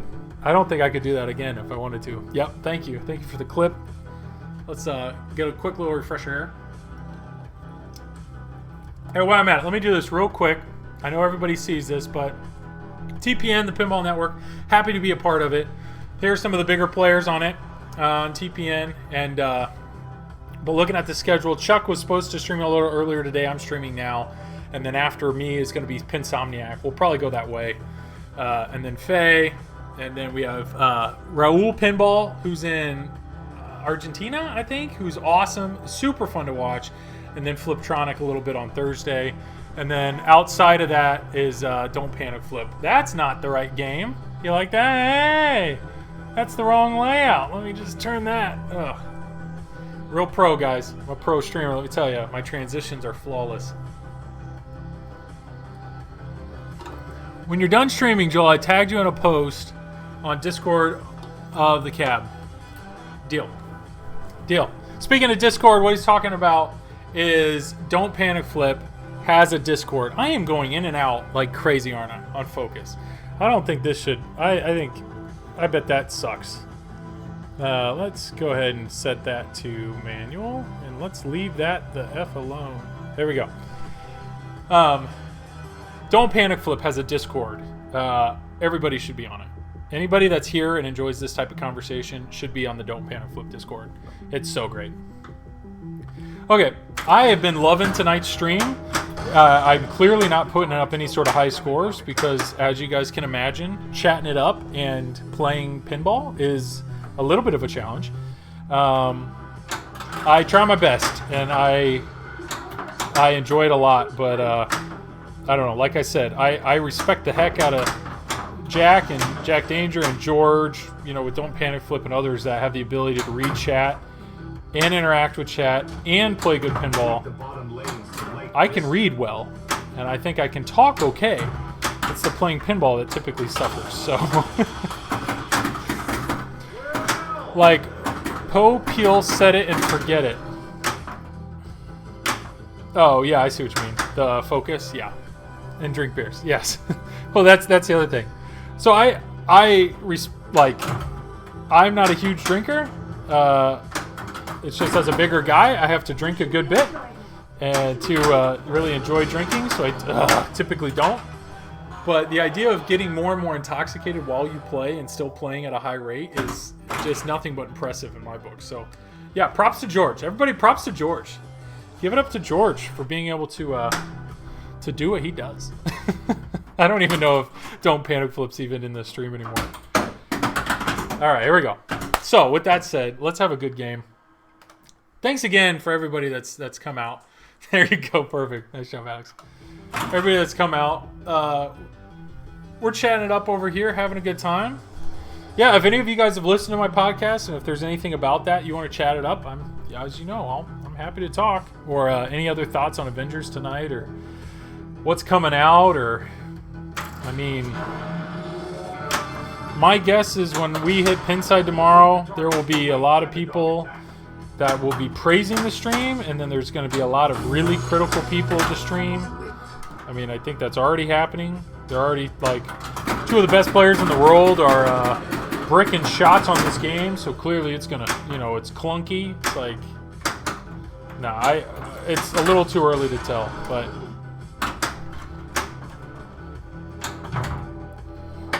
Jeez. Complete the bottom lanes to just slowly, whoop. There we go. Here we go. You ready for this? Everybody's ready? Here we go. Let's do this. Let's hope for no more drain bows. No more drain bows.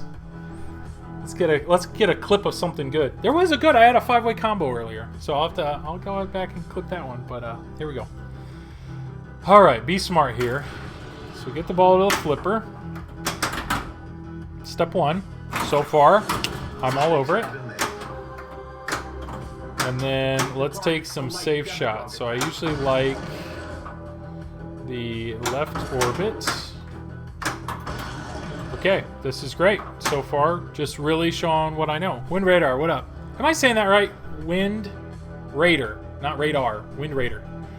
I think it looks amazing and can't wait to play it. Yes. No, I'm just not in a financial position without having to sell a game to get it. But if Zach, called me up right now and was like, hey, you want to stream Avengers for the next 2 months? All about it. Jared. Thanks for the bitch, Jared. Pro streamer, yeah, really, yeah, super pro, let me tell you. If I'm a pro streamer, then the bar is real low. But hey, maybe that's the question. What makes a pinball stream good? Is it the layout? Because I think I'm doing okay there. Is it the quality of the stream, like the visual quality? I think I'm doing okay there. Is it the chat interaction? I think I'm doing okay there.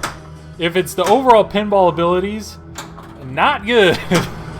Piccolo, the lighting. Yes, the lighting is what does it. I think lighting absolutely helps, for sure. And I have some homemade Pin Stadium Extremes right here. And then I have 2 LCD panels pointed at my face and 2 at the playfield. And I learned everything I know about lighting from the one and only Don't Panic Flip. Which the answer is you always more lighting. All right, the goal would be to hit the left ramp because that'll start this next mode. Spell protection, I'll take it. That's not what I wanted. Good. The quality interaction is what makes it great. Good. Demi-Dogs is not at all what I wanted. Alright, so if Demi-Dogs is going on, Demo Dogs. The reason I don't like Demo Dogs is you can see there's 40 seconds left, and it's just a long mode. So if I'm gonna go for that, go for locks, that would be smart. Alex always coming in here with the smart ideas. That's not a bad idea. Get the ball on the left flipper. Or here, I can nail it here. Don't ever say you can nail a shot, because the reality is you can't. Here we go, let's hit this. So let's hit the lock. There's one. That's one. Oh, I didn't realize I'd only had one. Every stream of this game, they always say Demi-Dogs. I know I always say Demi-Dogs, and I can't tell you why I say that. Yes. Demo Dogs. I think it's because it's isn't it Demi-Gorgon? Or it's Demogorgon. I don't know. Then I have no idea why I'm saying Demi-Dogs. Let's go for the second lock. Here we go. Alex, thank you. Thank you for the support. I can feel it.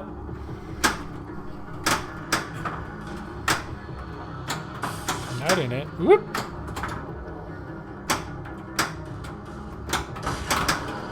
And Demo Dogs is done, so I'm gonna go. If I hit the left ramp, Demi Moore. That's what's always on the mind. Demi Moore. Yeah. If I hit the left ramp, it's gonna start me a mode, and it'll get me multi-ball.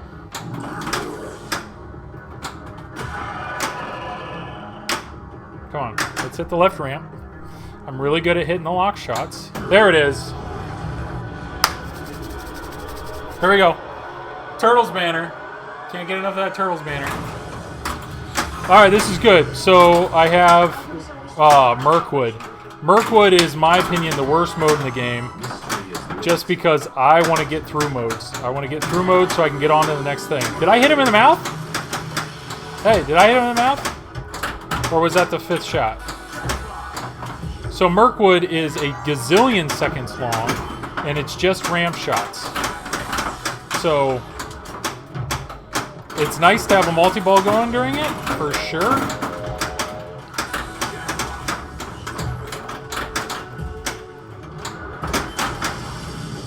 So that's what I'm doing right now. I'm just focusing on ramp shots. Whoop. Whoop, whoop. You did not. Dang it. I just heard it. I thought I hit him, and actually, if I hit that shot to the left, that one, that's 2 times playfield. Let's get some points here if I can do that. Here we go. 2 times. Whoop. Nope. Whoops. Oh, you're right. Yeah, Alex, that's absolutely what I should. I meant no part. None seems to be that mode. If I went for burn it backs right now, burn it backs are another way you can get a multi-ball. So, mystery.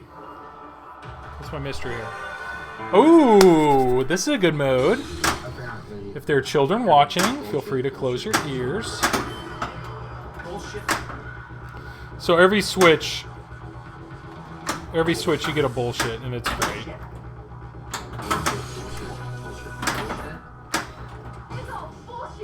It's great. There we go. There's my burn it back. Let me get my extra ball here. I know. Right here. Nope. Just be nice. Be gentle. Be gentle. There we go. Come on, come on. Right here. Let's get this. Let's hit this extra ball. That ain't it. Whoops. That's always a good feeling. You know, extra ball is just right there. It's looking at you. You feel like you make the shot. And then you hit the post right next to it. And straight down the middle. It's a good feeling. Alex knows. He knows. He appreciates. He's laughing. Yeah. That was ball 1. Not a terrible ball 1. I've had better, but we'll get through this. So, 1 mode down. Extra ball is lit for burn it backs. One of the Demogorgons is done. So there's a stand-up. There's actually a target. When you hit that shot, you have to hit it clean because there's a target you have to get all the way in the back and hit.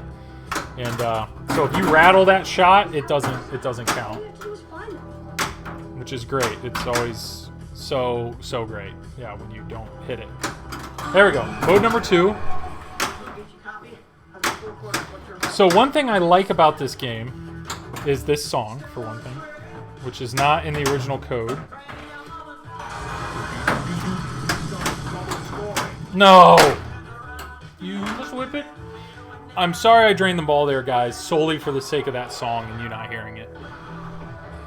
That's 2 balls down. Extra ball is still yelling at me. What I like about this game, though, is there's 12 modes in the game, and so they've done a good job of evenly spacing the rewards.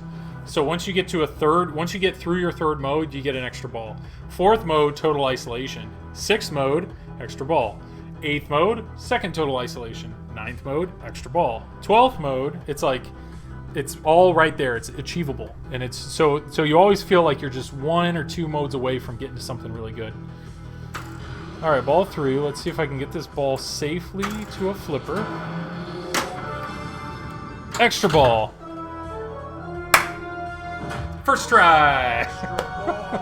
First try this ball. Okay, we continue playing. So if I can start 1 more mode here, then I can, that's way late. 1 more mode, I can get another extra ball. And I will tell you, the shot in this game that I struggle with the most is the right ramp.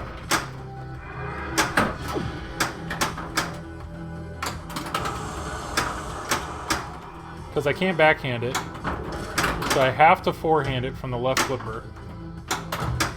And normally, I can hit this left orbit, like, relatively easily, and I am struggling. Alright, let's hit this. Let's hit these shots. There's 1. There's not 2. Let's try again. Oh, that's dangerous. Whew. 2. Here we go.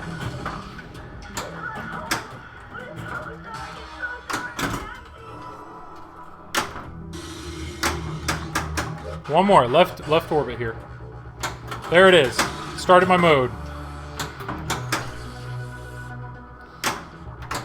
Are you not going to give me that mode? Because this thing's going? I don't think it counts because this is going. Oh, boy. It didn't. It didn't count it, did it? No, it didn't count it. Okay, left orbit. There it is. Straight to the extra ball. I know it's lit, but I just hit it. Here we go. All right. 2 extra balls in the bag. I got my 3rd mode going. I'm only a few shots away. Let's go ahead and light this, lock this ball. There it is. Efficiency. All about efficiency, Alex. Cleanly done. All right. Ball 2, so that's good.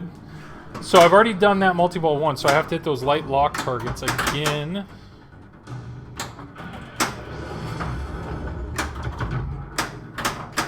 Come on.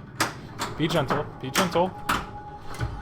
Be gentle. There we go. There's 2 shots.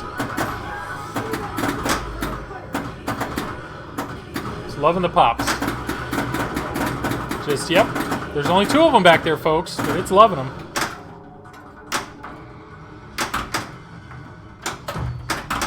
All right, here we go. Let's go.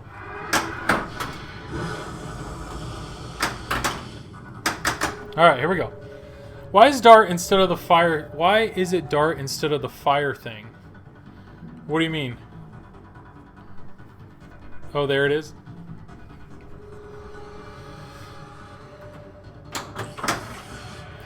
Hungry Pops. Oh yeah, yeah.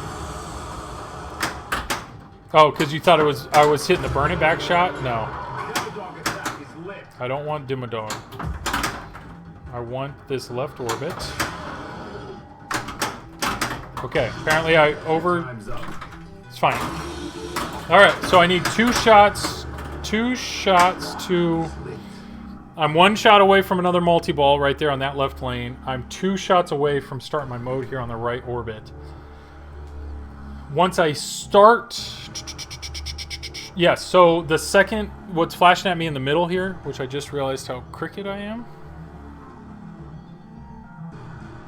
There we go.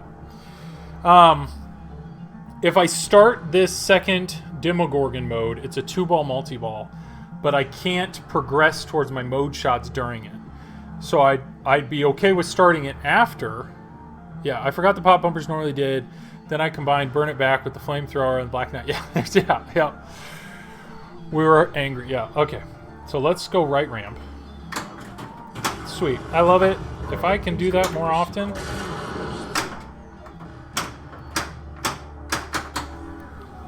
One more right ramp here. Where are we at in this board state? What do you mean? I'm one shot away. 1 shot away from lighting my 4th mode. And of course it's right flipper. Okay. Ah. No! Alright. Okay, we got this. We have 2 extra balls, remember? So, let's get this one. Let's get the ball to the left flipper. I can try this shot. It's very dangerous. No. Okay. Left flipper. Alright? They're stupid, and the bad men aren't going to find you. Gee, thank goodness. Thank you for that ball save. For that. What the heck? What the heck? Oh. Shake it out. Okay, well, that was one of my extra balls gone. Jeez. 1 shot. Right flipper. Come on. Then I could get everything going at that point. I don't care. Gotta smile. Yeah, that's obvious. Being grateful for the ball save on the right to then be screwed on the left. Yeah. Come on. Left flipper. I thought that was it.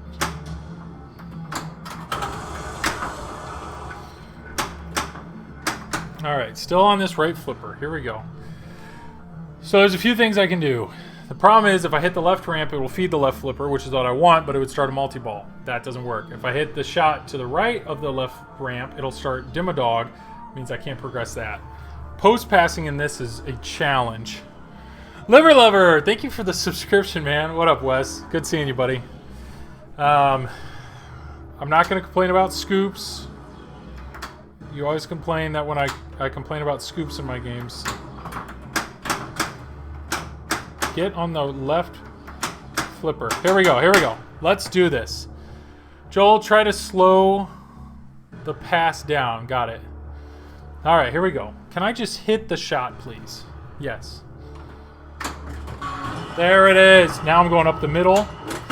There we go. Now we have a 2-ball multi-ball going. And this is good. This is good. So I can work on this mode with a 2-ball multi-ball going.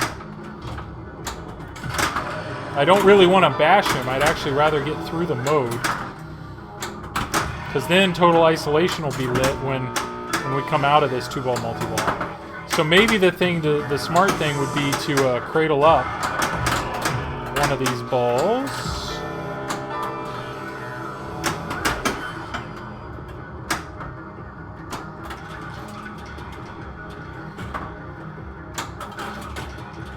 One shot away. I panicked there. Should have kept that ball.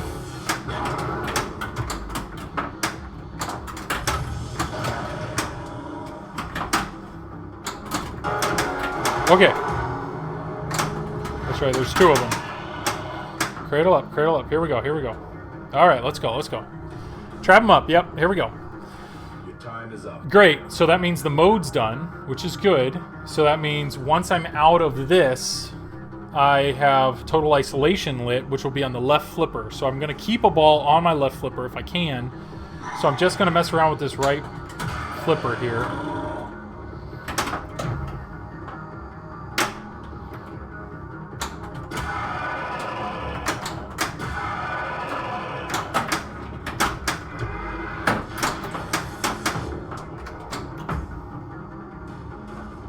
Look at this, guys. Pro. Total pro. I gotta keep the ball on my left flipper.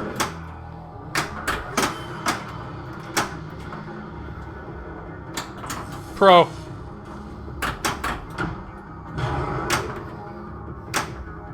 This is happening. L1 type player, yeah, right.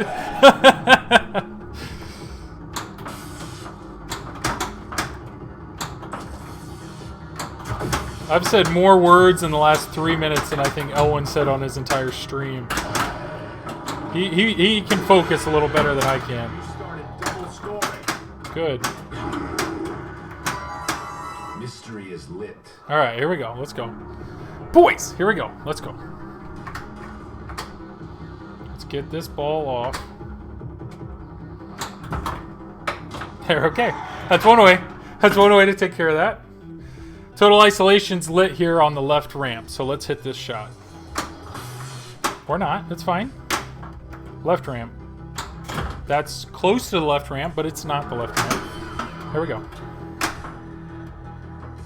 I do really like that feed in this game. If you hit this left shot to this mess, it just kind of like farts out the ball, but it does. It's a very nice safe feed to the left flipper. So, come on.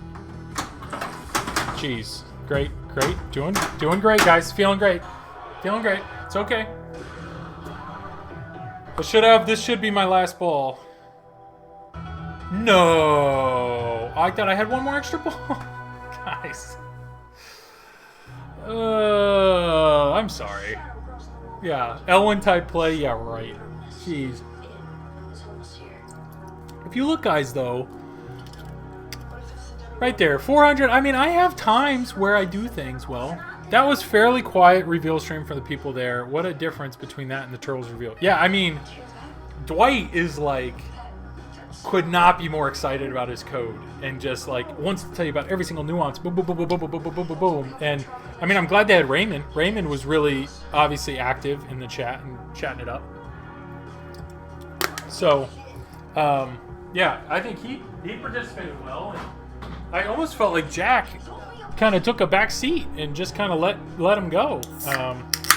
So, yes, very different. I will agree. I thought it was a little odd, the Zoom call, you know. The Zoom call they had going with the design. I mean, they were basically just there, and it was just hard to... It's almost as if they needed somebody better, like letting the gameplay happen, but more of like an interview type thing. I don't know. There was just a whole bunch of people there, a whole lot going on, and everybody was just asking if co-op was going to be part of the game, so... Okay. I 100% thought this was a Diet Coke. Not at all. Diet orange soda. So when you're expecting Diet Coke to touch your lips and instead you get orange soda, that is quite a surprise. I mean, I like it, don't get me wrong. Yeah, with Zombie working on art at the same time. Yeah. Maybe he was designing a new plastic to put on the Turtles topper. That would be really great if that was the case, but... Alright, guys. People can see, I mean, I have... The ability is there. I can do this. I have actually gotten to the second Total Isolation before on stream. But maybe it just took 2 hours of streaming to warm up to it. So, here we go. Let's do it. Let's knock this out.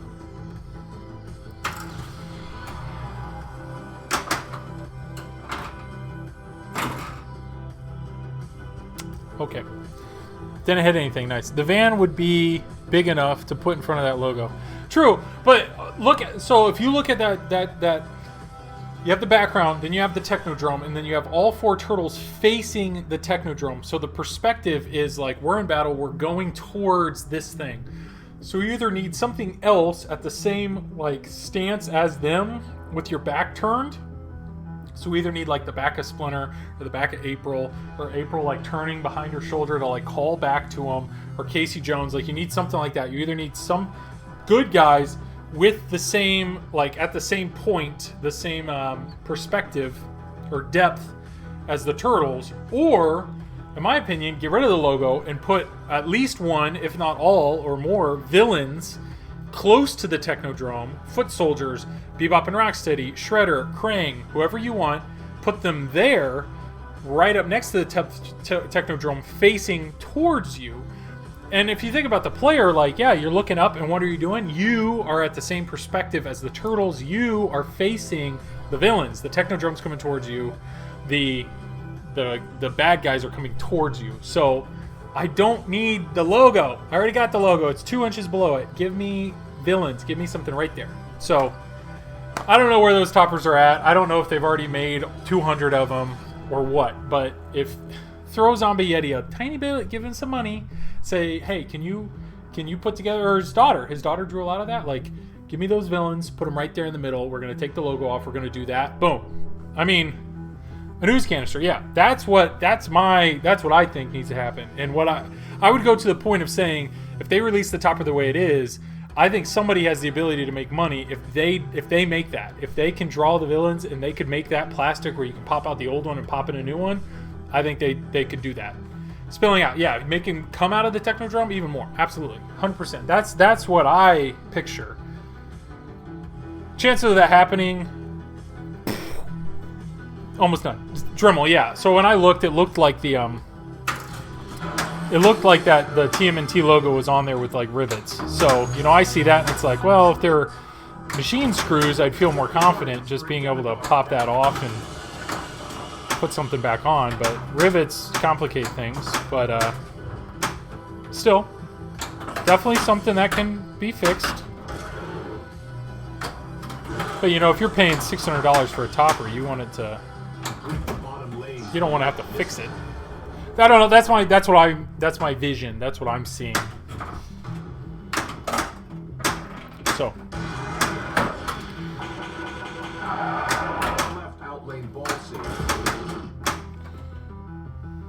So yeah, Stern, if you want me to design toppers for you, just give me an email. justknowthepinball@gmail.com. I'll work cheap. Turtles becoming human could have been a decent.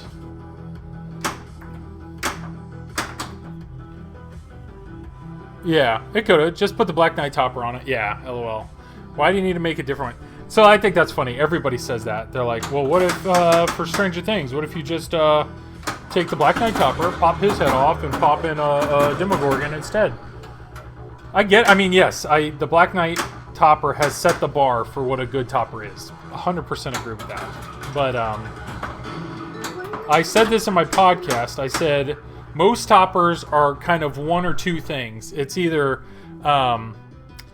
like Jurassic Park, which is printed plastic and just like different layers of printed plastic things.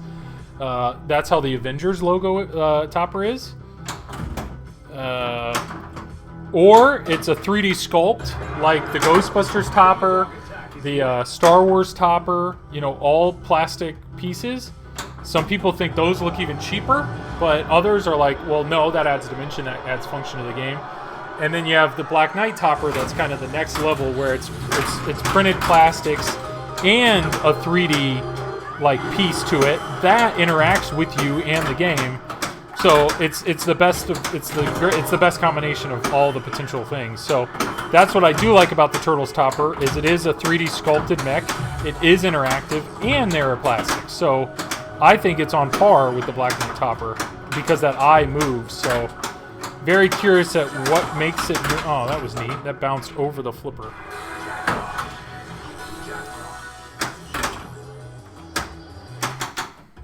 Vacuum form. Oh yeah, vacuum form plastic. Yeah, 2 toppers. Get yourself a 3D printer. Yeah, oh, absolutely. I mean, look at what 3D printers have done for just the pinball mod community in general. I mean, the amount of stuff that you can slap into a game that's 3D printed is. And I'm not knocking it too much because I've done that in certain games. What I will say though is my Turtles. So on the premium, there's a Krang figure that bounces up and down and lights up, and that to me was like the main thing that I felt I was potentially missing with going pro over premium. And what's awesome is Lurmods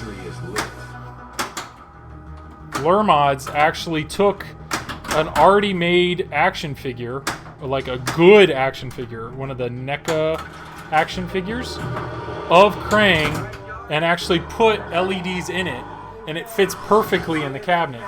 And so it was $100. I mean, that's a $100 mod, but at the same time, it fits perfectly. To me, it's like I just upgraded my Pro to a premium for $100.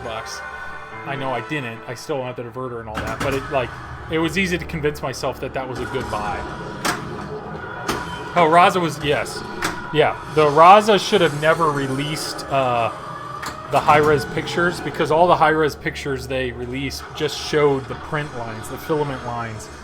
And I understand, they couldn't have said this is only a prototype enough. They said that so many times. But, yeah.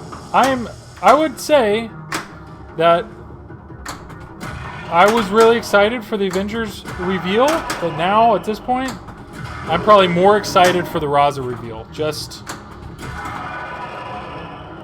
because there's been a whole lot of promises, and I want to know. I want to know what all these promises are about. Yeah.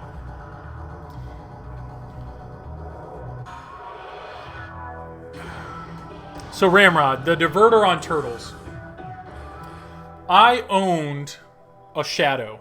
I had a Shadow before this game. That was one of the games that I actually sold to kind of work my way up to Turtles. And the diverters in Shadow were amazing. There were 2 of them. They were on the ramps, metal ramps. They were immediate. There was an extra button for them. Just bam, bam, Furbas, yeah, bam, bam, bam, bam. You could just bam, bam, bam, bam, bam. They were awesome. That's and it's one of the reasons why Shadow is a good game. It's surely not the theme, but one of the reasons why people really like Shadow are the Furbas. They are great. And yeah, it doesn't take an idiot to wonder why those mechs, why a diverter like that is not in more games. Like, you immediately, that game goes from a 2-ramp game to a 4-ramp game with that mech. It's awesome. And so when they were talking about the rumors for Turtles, when I heard there was a diverter, I was immediately like, well, crap, looks like I'm going to have to save up, and I got to go premium, because I knew how much I loved the diverters that were in Shadow. And then they showed it to me, and I realized the fact that the diverter is with the middle button means you're not going to do that quickly. You're going to have to plan out your shots for that. And then when they showed that it was controlled with a servo, like I did a little bit of not electrical, but like I took a digital electronics class in high school, and we worked with servos. And I realized like that looks like a very simple hobby like servo. Those are not particularly fast. Like I just was not expecting the like immediate click clack, you know, so you could be like, you could just quickly like boom, boom, just reach in and do it real quick.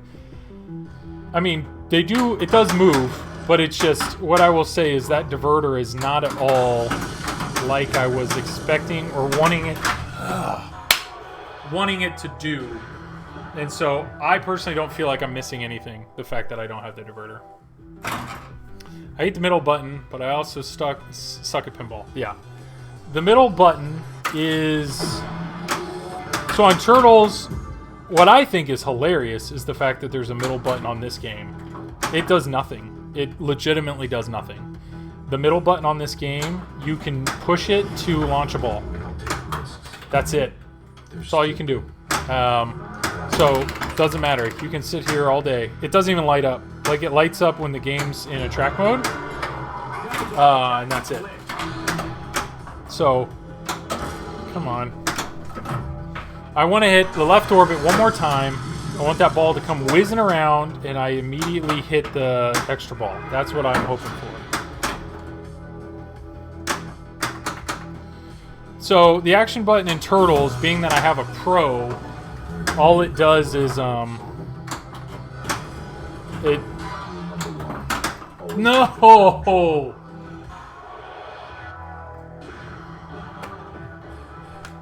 It's a mandate from Gary. Yeah, I know he mandates the action button. I know he mandates, like, easy to achieve multi-balls. But if you're going to mandate it, make it do something. And I know we're not finished with this code, but it's not at the same time. Like, I know we're not finished with the code on Stranger Things, but it doesn't do anything. It doesn't do a single thing. And on my Turtles, you can launch a ball with it, but then it doesn't do anything until you get to the pizza eating mode.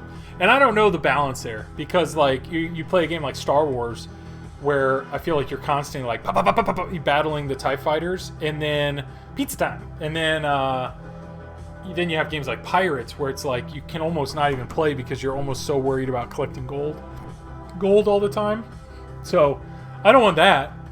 I don't want it to like distract me, but at the same time I want it to have a purpose. I thought Hobbit did it well. Once again, I'll talk great about Hobbit, but like Hobbit, there were multiple times where you could claim things with it, and then you could also be like, no, when I hit that, instead of starting mode, I want to pause the mode. Like, it was a useful thing. Let's go. I've got to hit Total Isolation at least once tonight.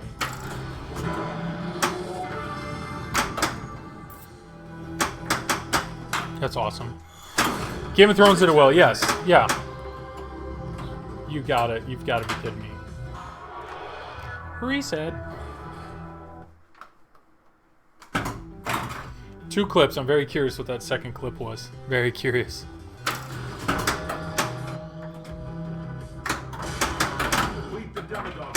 Come on. Come on. There we go. Let's go. Let's hit some shots. There's one shot. We're on our way. I mean, to me, it just... I mean, Munsters obviously had the second flipper buttons. Munsters had the second set of flipper buttons, so they will do it. But the fact that they didn't put the diverter... Like, the fact that Black Knight Sword of Rage didn't have the second flipper button for the Magna save, so dumb. And the fact that the diverter wasn't on a second flipper button, I don't get it. One issue I have with this is I would like to hear more kids call-outs. This game, yes. Yeah, in my opinion, when I think of Stranger Things, I think of the Goonies. Like, this is more of a kids-friendly, joking, picking fun at each other, coming of age, and then they sprinkle in the scary stuff, you know? Like, that was my memory of the show. And I feel like Brian Eddy kind of flopped it. I think he focused more on the scary stuff and threw in some fun times with the kids, you know, like the bullshit mode and the kids and all that stuff. So Targets for a Demodog attack. How do I say your name? Serif? Serif? Is that right? Scariest thing about that is the left ramp. The left ramp. Oh man, if I could have hit that right now. The scariest thing, in my opinion, about this game are the out lanes and the right ramp. The right ramp is where I struggle in this game. But I mentioned it on my podcast. There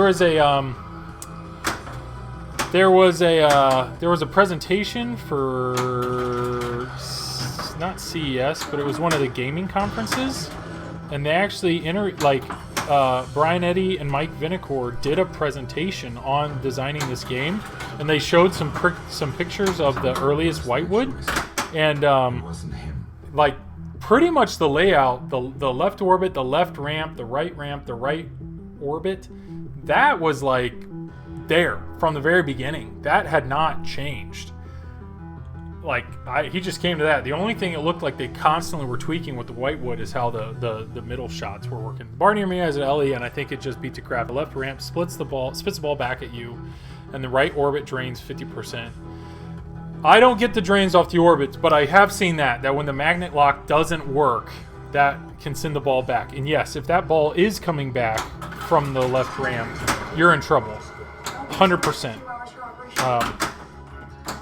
So, yeah. Neat. Toe up as in trap up. That was the goal right there. Yeah, I should have done that. Yeah, where am I at with one mode done? How many locks do I have? One. Okay. So let me focus on the left ramp twice. Game design is updated attack from Mars. Yeah. So, like I said, before I owned Turtles and before I started borrowing this game, I actually owned a Shadow. And I was I like Attack from Mars, and I like Medieval Madness. And so I looked at this like, all right, Brian Eddy's got 20 years of thinking about what he'd add to a pinball machine. Like, this is going to be great. Like, I was expecting some amazing mechs, like the upper playfield he had in Shadow, and the metal diverters with the Furbas and the magnetic lock, and I'm not gonna lie, I mean, when they originally showed this game, it's like he really did. He took Attack from Mars, added a ramp and a projector, and I tried. I'm not trying to like say that terribly, but that's really what it seems like he did. Booger on the glass bar, game toe up. Booger on the glass bar, game toe up. Wait. Okay, first off, is there actually a booger on the glass? Is that what you're saying? If so, tell me where it is, because I don't see it. Tore up Joel. Oh yes, it's yes, tore up. Yeah. All right, it's my stupid slang. All right, where are we at? Let me go ahead and do this. Let me get this going. So we're in a mode. This is my second mode. So if I can get through this mode.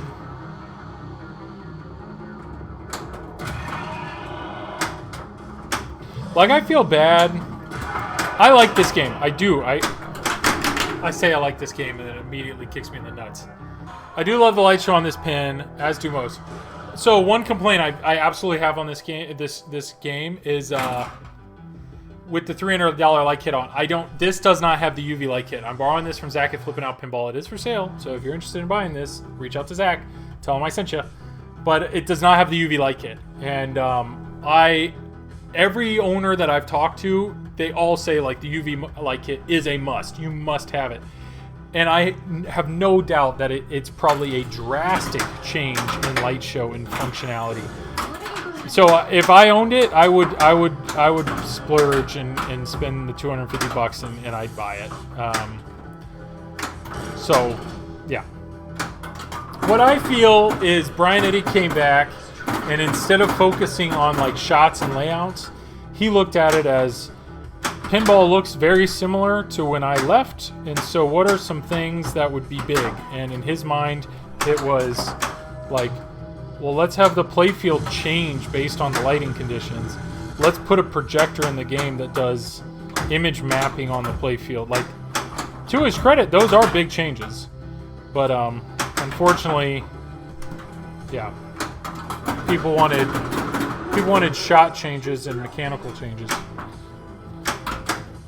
I don't know. I personally have not seen the UV light kit in person, and I also have not seen a premium or LE in person, so I have no idea how amazing or terrible the projector looks. Extra ball is lit, guys. So watch me struggle and hit everything around it. Everything around it but the extra ball. Here we go. I think I can backhand it. Nope. Oh my goodness. Is it a one and done? What? Oh, the projector? No, you can get a replacement. I think not. The giant billboard isn't worth it. Maybe it's a drive-in pin. Yeah. Pinsomniac, what up, man? We were talking about Avengers earlier. I know I think you're in, right? You're in for it? Canceled your stream, all right. Yeah, Pinsomniac, did you reach out to Zach? Are you ordering one, or what's the deal? Yeah, you're in on a premium. All right. So what was the selling? Why premium? Why'd you pick premium over Pro or LE? That's my goal. That's my question. Upside down mode with UV light is pretty damn cool. It makes you forget some of the faults. I agree. No, I think the lighting. If I own this game, I would tweak the guy so I could hit him in the mouth more often. Like I watched Chuck Wirt stream with strength down the middle, and he hits him like he's almost disappointed when he misses his mouth. And I'm the opposite. Like hit the mouth, awesome. Yeah, that's a big moment kind of thing. But the UV light kit absolutely looks like it's kind of a game changer for this game, for sure. I did. He didn't answer his phone, and his voicemail is full, and he hasn't answered his email. Awesome. So yeah, like I said, why did you? I think we talked on Discord. You weren't a huge fan of the yellow armor for the LE, which I understand. But why premium over the Pro? What was your main selling point?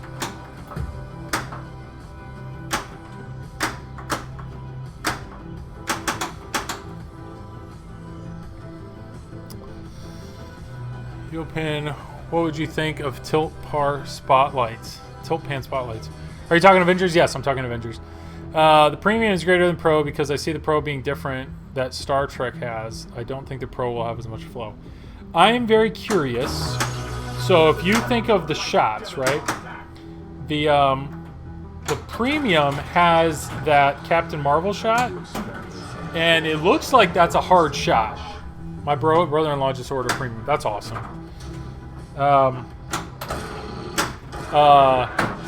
That looks like it's a... I'm restarting that. Sorry, guys.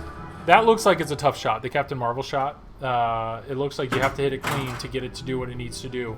The Captain Marvel shot on the Pro looks like it's just a fast horseshoe. So I'm curious if that's going to be just like...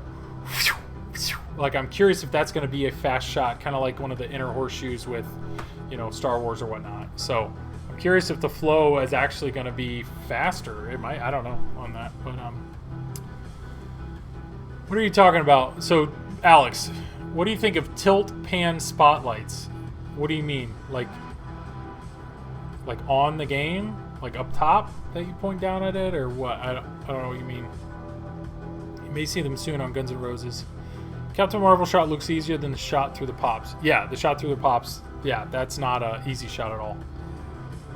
Automated movers within the game, like pointing. So they, like lights that that would make sense, like concert lights. So you're saying they like if you were doing this, they would all focus in on the Demogorgon or whatnot. That could be pretty neat. Yeah, that could definitely be pretty neat. What surprises me is more like the newer Sterns have the spotlights in the apron, which is awesome. It actually adds a good bit of light where you want it on Turtles. I really like that they added that, and I'm all for that becoming a mandatory feature. That sounds great. But I am surprised that nobody has just routed a groove on the inside of the cabinets that you can put an LED strip in. Like I don't know. Surprised that's not a thing. Kind of like pin stadiums, obviously.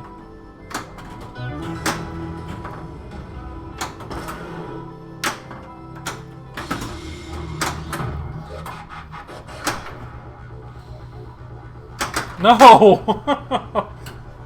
Whatever, one mode done. Jeez.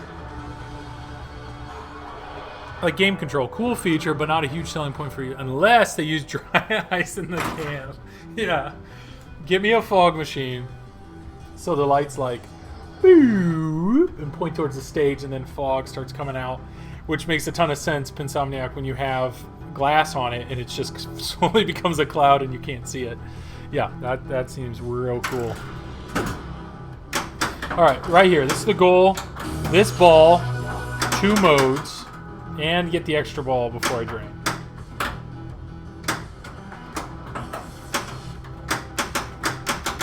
Let's go right here. Check out ADJ, and they have some crazy hardware. I can't do that now, but maybe later. Complete the bottom lanes to light this. There's 2. One more. One more. Let's go.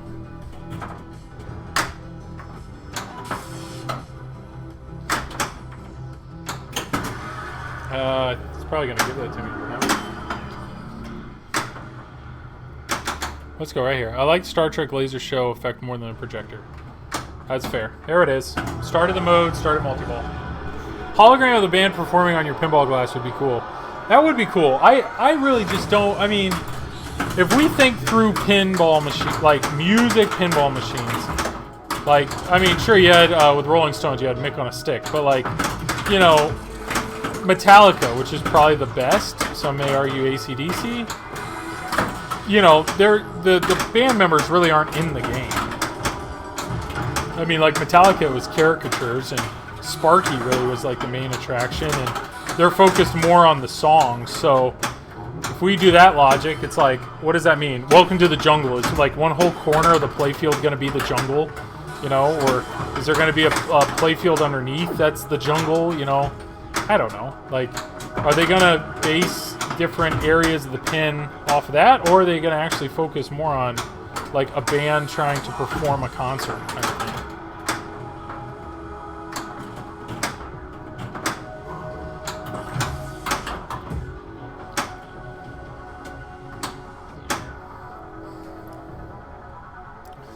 I'd like to see Stern do a multi-field art package, multi-playfield art package using the projector, but it's not strong enough with the light. Yeah, Metallica. Yeah, I bet it's more concert-based or the opposite, world tour-based. Interesting. Probably. I mean, I could see it. There we go.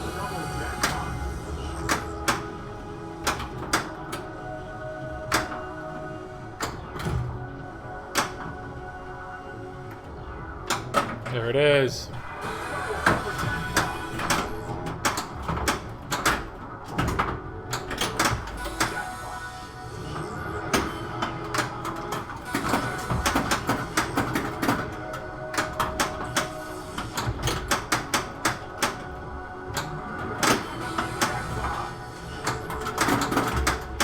I should focus on burn it backs right now. Burn it backs.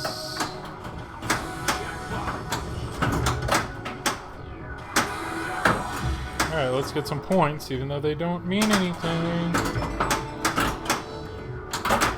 Got him.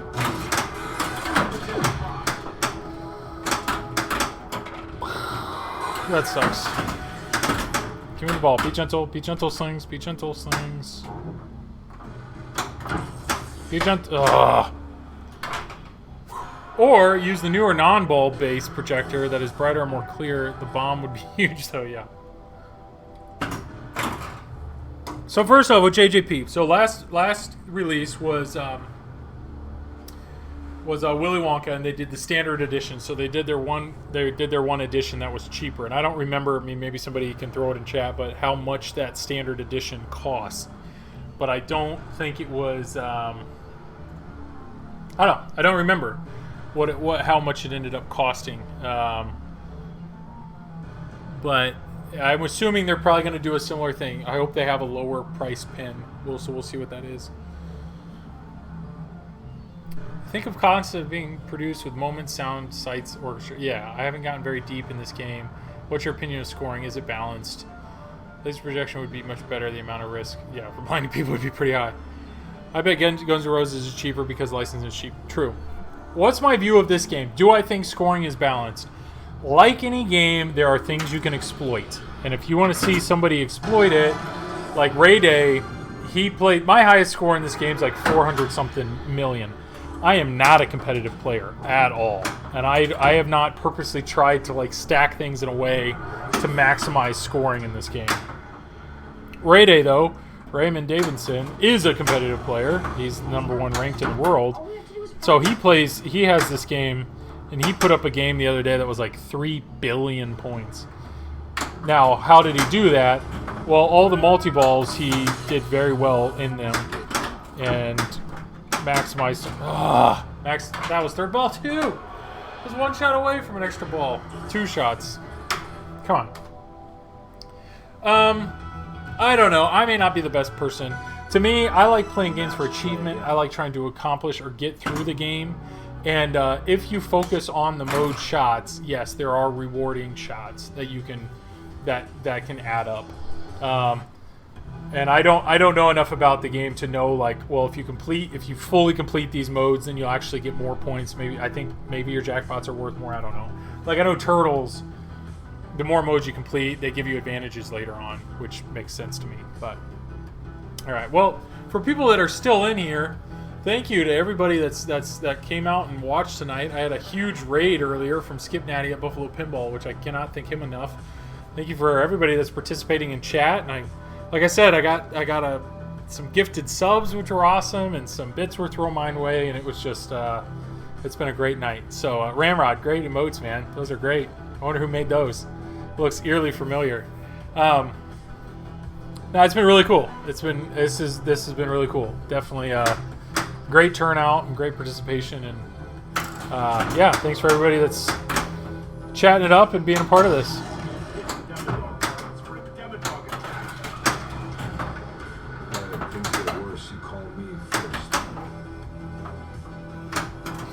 I like the orbit shots because they are safe. Or they feel safe. They return well. So, what time is it? It's 12:30. I'm hoping this is the game. I'm hoping this is the one. At least get to total isolation. I mean, at this point, I doubt it's going to happen.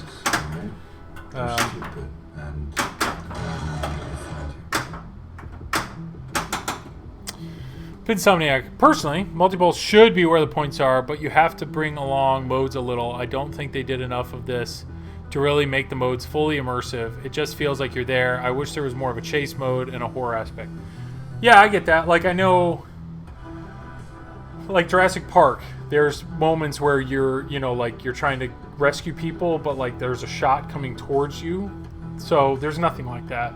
And in this, a lot of the modes are, shoot all 7 shots. Like this mode, the more shots you hit, the more the main shots are worth. So like this mode is all about capitalizing on your scoring. So you see value grows. Jeez. Never mind. You didn't even get to see it. Darth Sprinkles X. Now I'm curious, Darth Sprinkles. Is there another Dark Sprinkles? And you had to throw the X on to get it, but that is a great name. So Darth Sprinkles, what up? What up from Minneapolis? I am currently in Indiana. Pinsomniac, I know he's in Colorado. Tess Bishop, if he's still here, he's out in California. This feels super... I'm the OG. Good. You deserve it, yeah. This feels super grindy. I did like Turtles in my drunken stupor on Saturday, though. Good. Good. I'm glad you did. Yeah.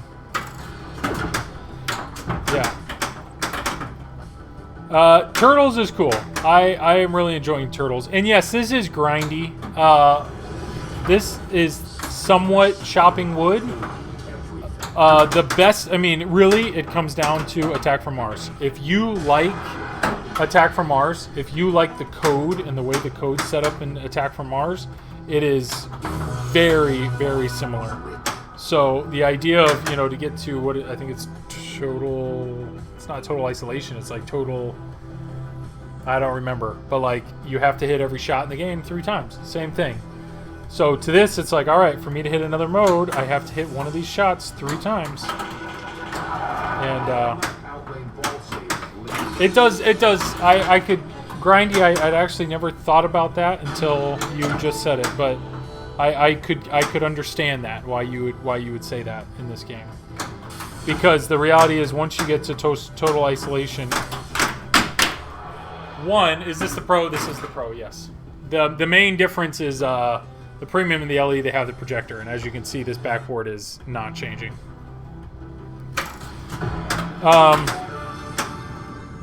Yeah. So I know, like, ignore the Mario thing. Wrong keyboard. Oh, like Mario? Nice. Oh, how Mario's grindy? That's what you're insinuating right now? So, like, some people love Metallica. Some people think Metallica's one of the best, if not, like a top 3 game. And other people feel like Metallica's nothing but chopping wood. I have never owned Metallica. I would love to. I'd love to give it a try. Because I think it is very clear objectives, but I understand it's one of those, like in this game, to get to total isolation, I focus on all 4 main shots, I experience the mode, once I do that, I'm in total isolation, and then you're at a point where you do it all over again, so, yeah.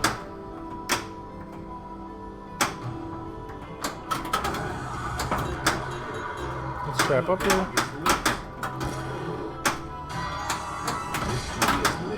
Here we go. Where are you playing? In the wild or at home? I am in the wild basement. I am at my house. Yep, at my house. How many locks? 1 lock?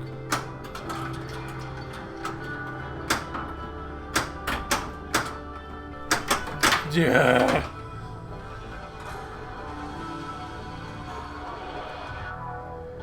Sweet. All right.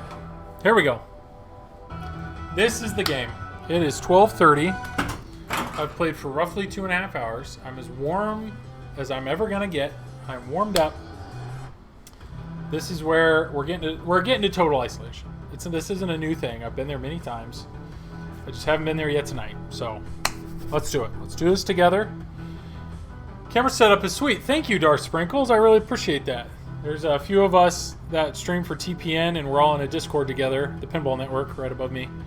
And we're all in a Discord together, and we're constantly trying to help each other out and improve our setup. And this is one that I've been messing around with, and I'm really enjoying it. So I'm glad you're liking it too. Don't Panic Flip gifted me a sub. Wow, yes, he did. Yeah, George is awesome, man. So hey, enjoy that emote. So once you get to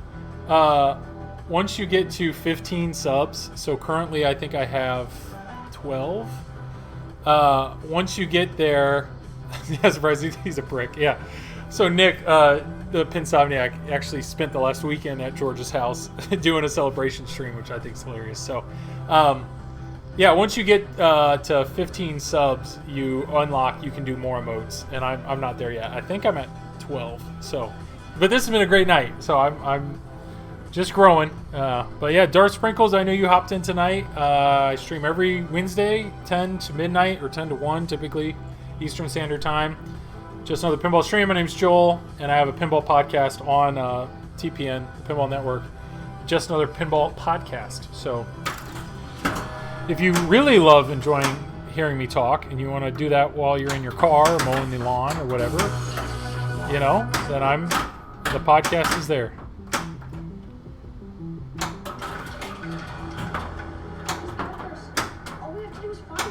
Jeez. All right. Yeah, it's surprising. No, George is awesome. George is awesome. Dang.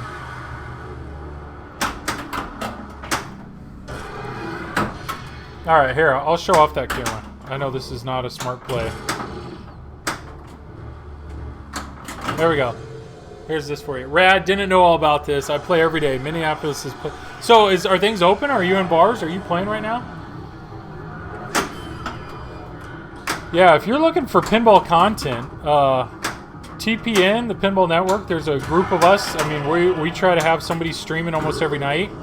And then check your, whatever podcast app you have, and feel free to subscribe to TPN, the Pinball Network. And there's, we usually have a new podcast almost every day, and there's a whole bunch of different types. My podcast is more just topical, what listeners email me in, or kind of talking about news and whatnot. So just trying to chat it up. But we have some competitive players, that podcast about competitive player stuff. I mean, there's a ton with TPN, and it's I love it. Love being a part of it.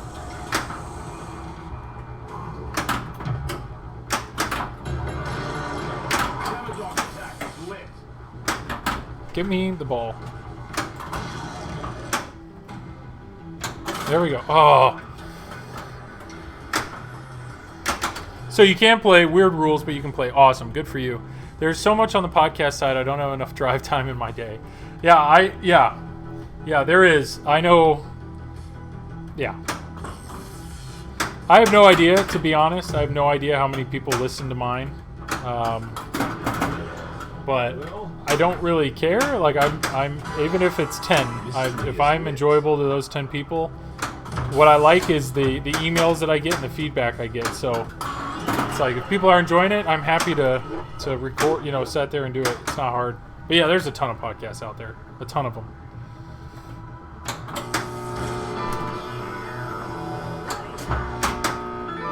What do I want to do here? If I hit this shot to the left, I start Dimma Dog.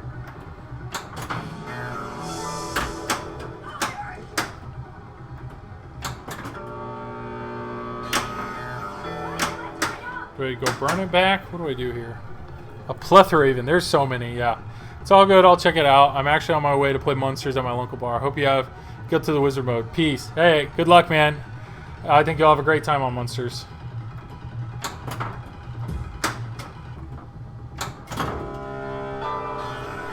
There we go. The reason Just Another Pinball is so good is he's super responsive to feedback and speaks his mind. Thank you, Nick. Yes. I've enjoyed it. Yes. If anybody has anything, you can email me at justanotherpinball@gmail.com, and I will. I've emailed every single person that's emailed me back. I've mentioned things on shows that people have, to me, with COVID and everything, we're all stuck in our homes. So to me, that podcast, and with this, I feel like I need to, I feel like I'm actually interacting and joking around and having a good time with other pinball people. It's a ton of fun. Time is up, bud.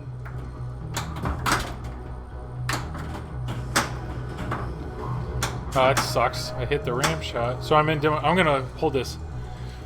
Grant, I need to leave some reviews. Yeah, Test Bishop, Alex left me a review. By all means, I know there's 16 of you watching right now. If you guys feel free to open up another tab, go to This Week in Pinball, and you'll see there's a tab that says Promoters Database. And right now I think I'm number 8, which is amazing. There's like well over 150 promoters out there, and and leave me a review. You don't have to log in, you don't have to do anything. And I've responded to them. I really appreciate those reviews. It just gets my name out there a little more, and the goal is, I mean, I don't have any sponsors. I'm not expecting to ever have any sponsors. I don't know. To me, it's like, if there's any chance that it would allow me to continue to do what I'm doing or grow, awesome. Thank you, Nick. Thank you for posting that. But yeah, feel free to leave me a review. I'm on there just as Just Another Pinball, so it's kind of a combo of the stream and the podcast. So some people have said really positive things about the podcast, others have said really nice things about the stream. Going for the dual threat, This is very dangerous.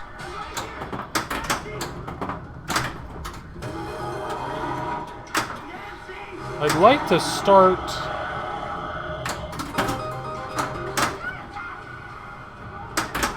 Okay, one up the middle. One up the middle. Nope. I did not mean to start that. Oh, there you go. Yeah. Can I finish this mode, please? That would be really good. There it is. Mode is done.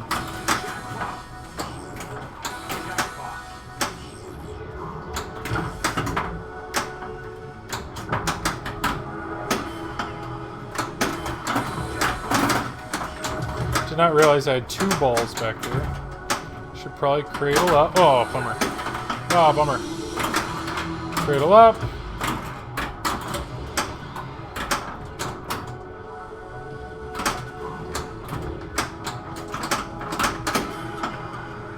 There we go. And...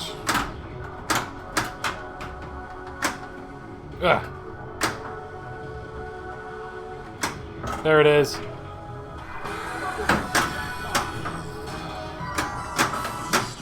Ah, bummer. Okay, that's fine.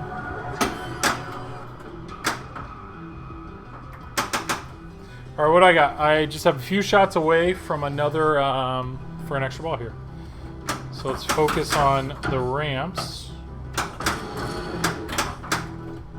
No, not the out lane. That was ball 1. Okay, 2 modes.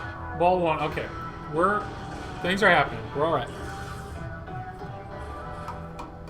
All right. Alex, the hard part is figuring out what I want to say. Just Nick, just say 5 stars and just say he good. And that's it.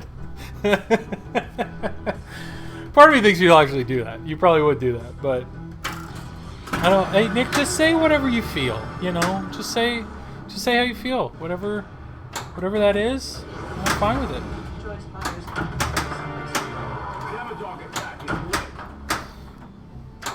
And Nick, I will say I am really bummed that you gave George that short. Joel, do pinball good. Perfect, yeah. I'll assist with copy. Yeah, Alex is on there. You could just go down to his and copy and paste. Yeah. What was I gonna say? Oh, I was bummed I didn't get a chance to see George get his shirt. And being that the stream is obviously deleted, but I'll just have to assume he was giddy, you know.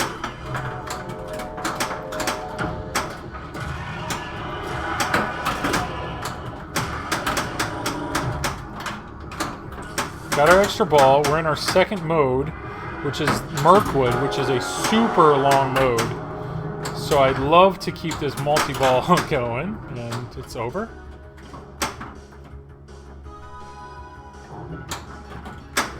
Wow, I have so many shots left.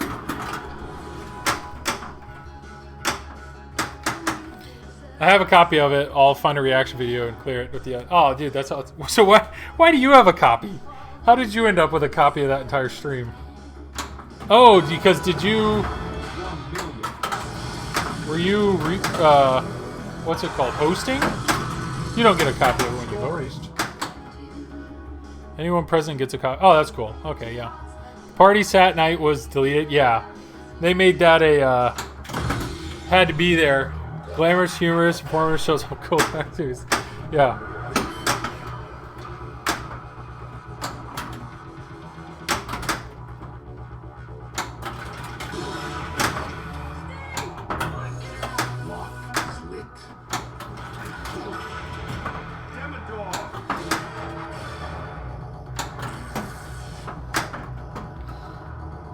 Who would have guessed? Mirkwood is still going. If I could get... Ah! Well, not anymore. Yeah, I watched it for 6 hours. Yeah. My wife, I turned it on. I watched it maybe, I don't know, 45 minutes when I had a chance out Saturday night. And she's like, is this just a whole bunch of drunk people playing pinball? I'm like, uh-huh. Yeah, that's what it is. Yeah. Got me through my mid-shift. I forgot, Ramrod, you do like... Didn't you say, Ramrod, you said, aren't you the one that's like an automation engineer? Because I think Nick is something similar.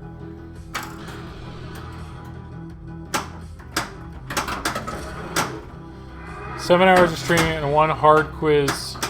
Oh yeah, Dr. John made a quiz.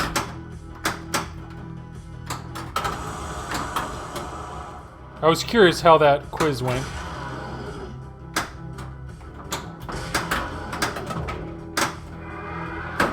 Air traffic controller. Okay, I was way wrong. I know there was another guy. Maybe that was Piccolo, or there was somebody that was... One of the times he was watching me stream was like, yep, we're unveiling a project tonight and it's going to be a long night kind of thing. Let me know if you ever need to just chat. I can't imagine your stress. Air traffic control. I mean, I don't know anything about it. Is it stressful? Is that what you're saying? It's pretty rough.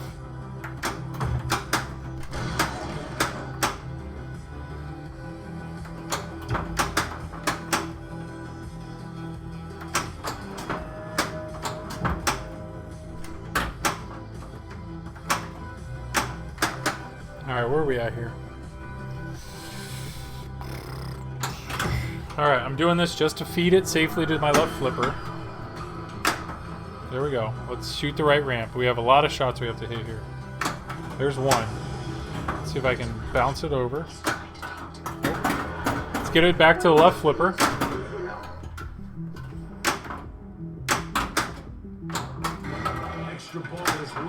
Oh, good. That's great. That was... The best is when you're draining as it's telling you it's lit. What's really great are the games that you get the extra ball lit, and if you don't collect it, you lose it. Yeah. Right now it's pretty easy. Traffic is down 40.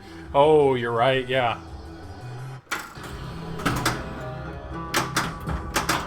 How long, Raymond, how long have you been an air traffic controller? Like, were you on pre-September 11th? There it is. Give me that extra ball. Like, I'm just curious how different it's been. There we go. One more shot. Come on. Alright, this will be a good feed. This will be a good feed. Alright, let me make this shot, please. That would be great. 11 years. I graduated in... Good, nice. Jeez. I tell you about my other purchase. No, what'd you buy? So you, Nick, you just bought... Oh, new playfield. Like a CG, like a repro one? So you're gonna do a playfield swap? That's the goal?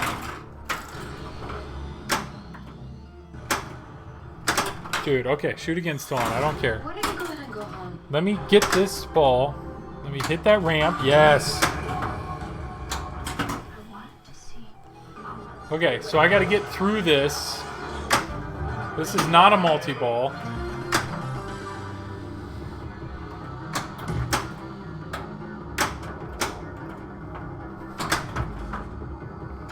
Jeez, okay, come on. Be gentle here. Got that thing yelling at me.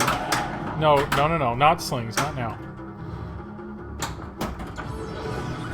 How many is that? One. Okay. We're not going for the multi-ball tactic. No.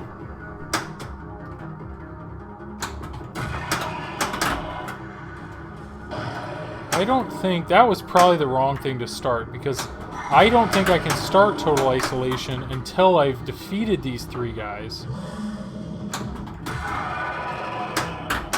Which this is going to be a lot of shots.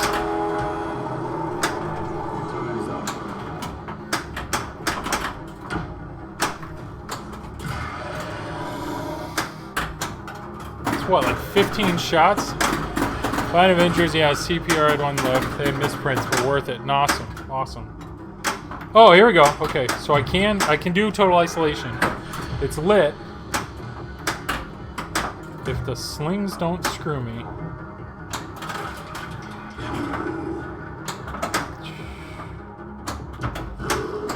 Come on, come on.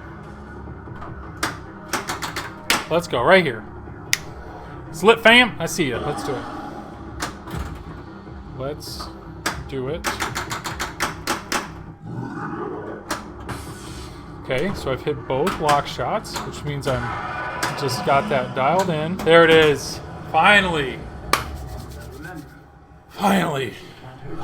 Don't turn away from it this time. All right, this is good because then I can knock out these guys in the middle. pretty easily.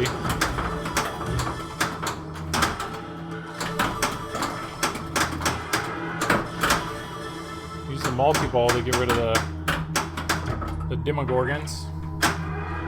It's like playing pinball in your basement on Wednesday night, total isolation. Yeah, the lights are off down here too. Where are all the balls? Like for real. I don't... There's 3 of them hidden somewhere. Oh, wow! Okay. That's where they all were.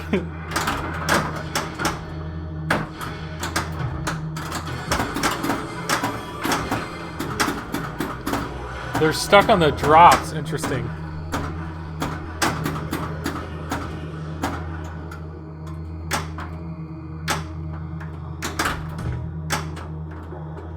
Okay, one of them is stuck on the drops.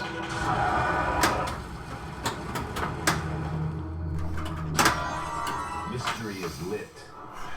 Total isolation's over. Uh-oh. It's stuck. It's stuck under this ramp.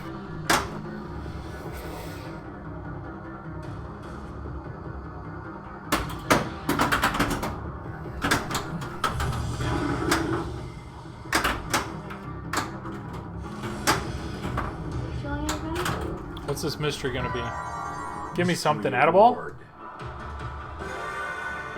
Burn it backlit. Doesn't really help me.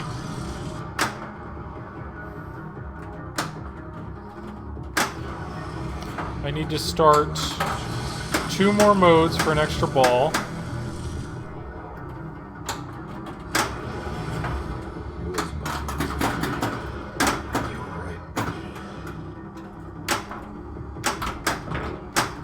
Two-time scoring doesn't really help me. Should I be going for him? Probably not. I got 2 more shots and he's cleared out. 1 more shot back there, or 1 more shot to the left ramp will get me... Yeah, let's get a mode going. What did I just get there? Nothing, probably. I should be able to backhand this left ramp. There we go. So there's a mode.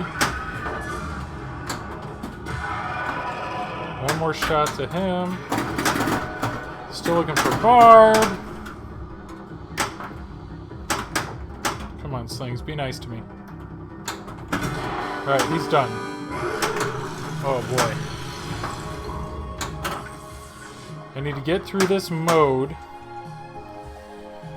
Whew. So if I hit this...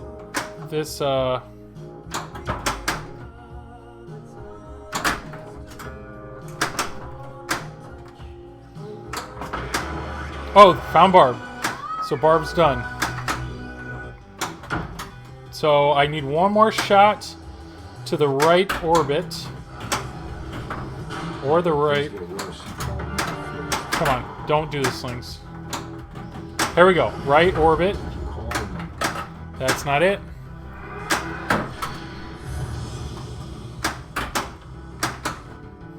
Right and left.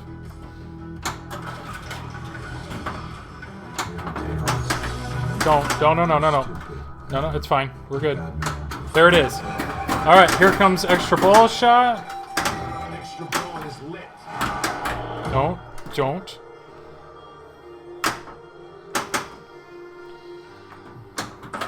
I don't know why I shot at that. Here we go. Let's go. Right here. You still playing? I am. Haunted House. What up, man? Still playing. About to hit this extra ball. Let's go. That's 2 modes in. That's extra ball. It's good. Oh, here's the last Dimmadog mode. I want to go back there and knock out Morse code in the pops. Keep bouncing around in there. Yeah, you do you.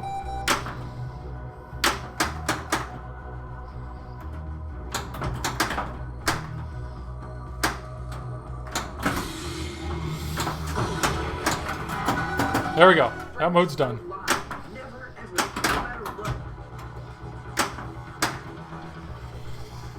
Whoo! I just saw the $1,000 Elvira topper. I said rip off. Yeah. No, that thing is How many balls do I block? 1. How long is this gonna go for? 21 more seconds. I would like to lock another ball.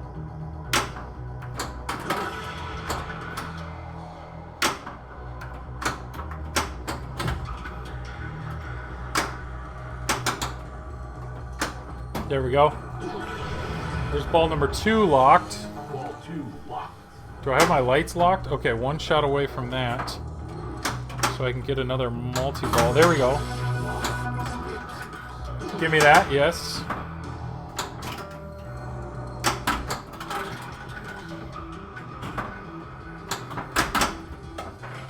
Okay, I'm out of that. Am I out of that mode? I am. Sweet. Okay, this is good. This is good. One person buy it and I'll mold it and give you 50 bucks and just sculpt one 10 times better. Well, that's bad. Maybe it doubles out of the Halloween door knocker. So I saw the picture of the Elvira topper. And yes, it absolutely looks like a gravestone and 2 gargoyles you can get at a Halloween shop. But I'm very curious as like, does it do something else? Are there lights in there? Do they interact? Do they move? Do they shake? Like, it's got it for $1,000. It has to do something else.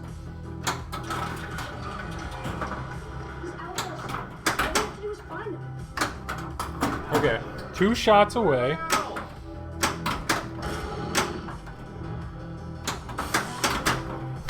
Okay, it's fine. Spell protection. Do that. Let's go. Let's go. Let's go. Let's go. Come on. Let me get in another mode here. No! I really wanted to be in a mode when I drained that ball. Because I need 2 more modes, and then I'm lit for Total Isolation 2. Yes, a piece lifts up, and you see a picture of Elvira, and there's LED, and she screams. Wait, is this on Pinside? Like, did they show that somewhere? Let's get in this mode quick. There we go. We're in a mode.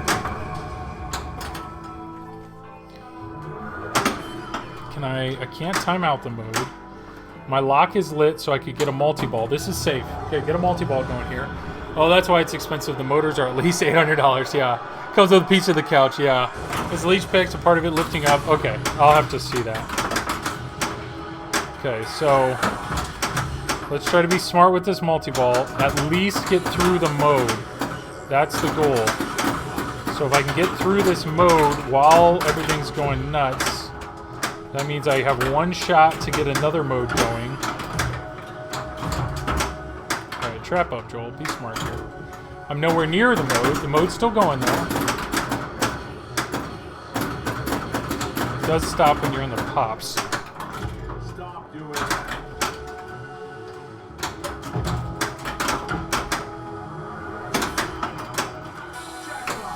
Still haven't hit the right ramp, which is really what I need here.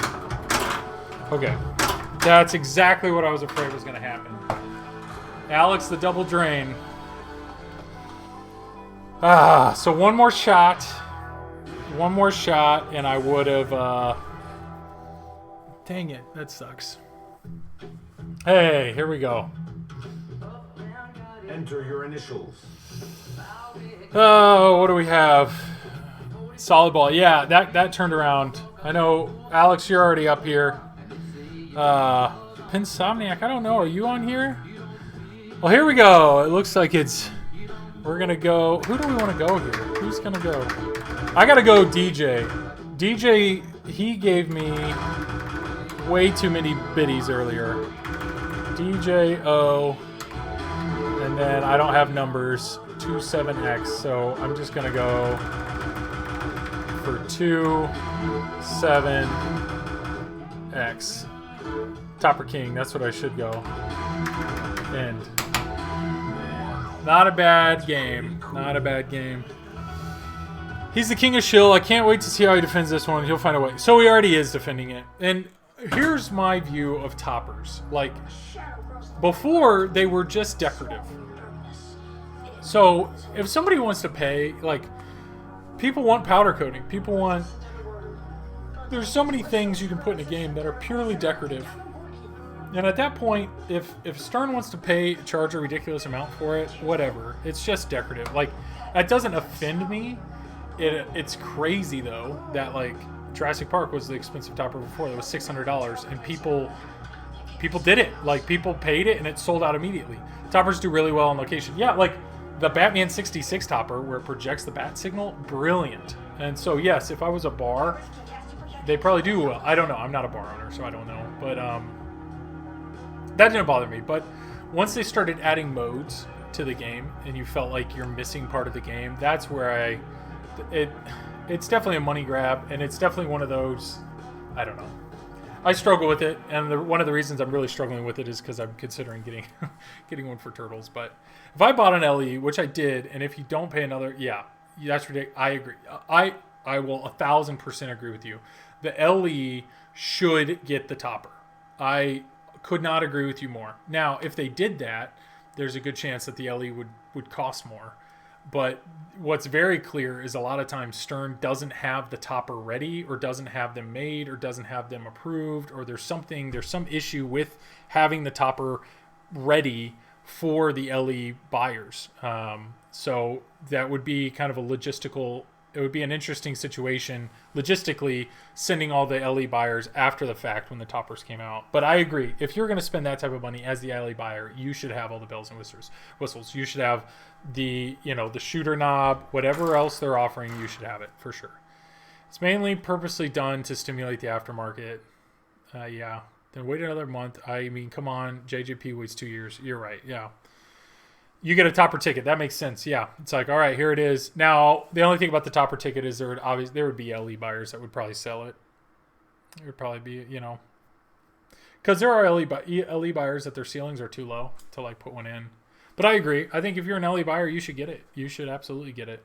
But it's been a weird day. I know, talking to some of the people on the Don't Panic Flip Discord, like, when you really look at the money that we're spending on these toys, it's a lot. And the one redeeming thing that I like about pinball is knowing I could sell it at any moment and get the majority of my money back, if not all of it.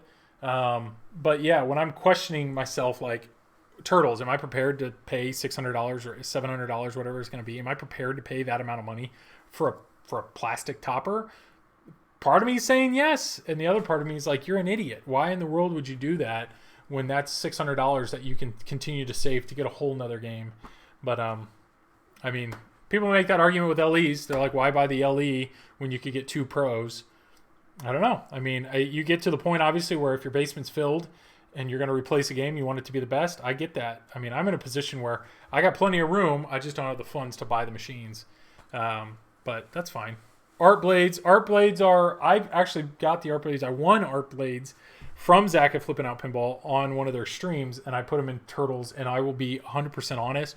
It is a night and day difference. It is amazing how good the art blades look. So I'm glad art blades are included in the LE, but they should probably be in like the premiums as well, for sure. But if you bought a smaller house, you would have funds, but not the room. Yeah, there's a good solution for sure. Well, all I will say, guys, is this has been one heck of a stream. This has been a ton of fun. The final game was absolutely my best game. But to dive in, have an awesome raid from Skip Natty, have 30 people watching at one time. The chat was active.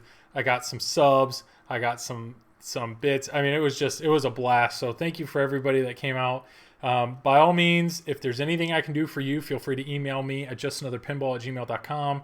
I got the podcast, Just Another Pinball Podcast, that comes out almost every week, almost every other week. If you can leave me a review on This Week in Pinball, the promoter's database, it's painless, and I really appreciate that. Otherwise, that's totally fine. And I'm on Facebook, Just Another Pinball on Facebook, or you can find me on Pinside as Joel Bob. It's all good. So it's just been a great time. So thank you. Nick, sorry I'm not around to raid. I think Fliptronic is doing some Hot Wheels challenges. I think you're right. So let me refresh this, see if he's still going. And if so, absolutely, that's where we're going to go. Yeah, let's raid him.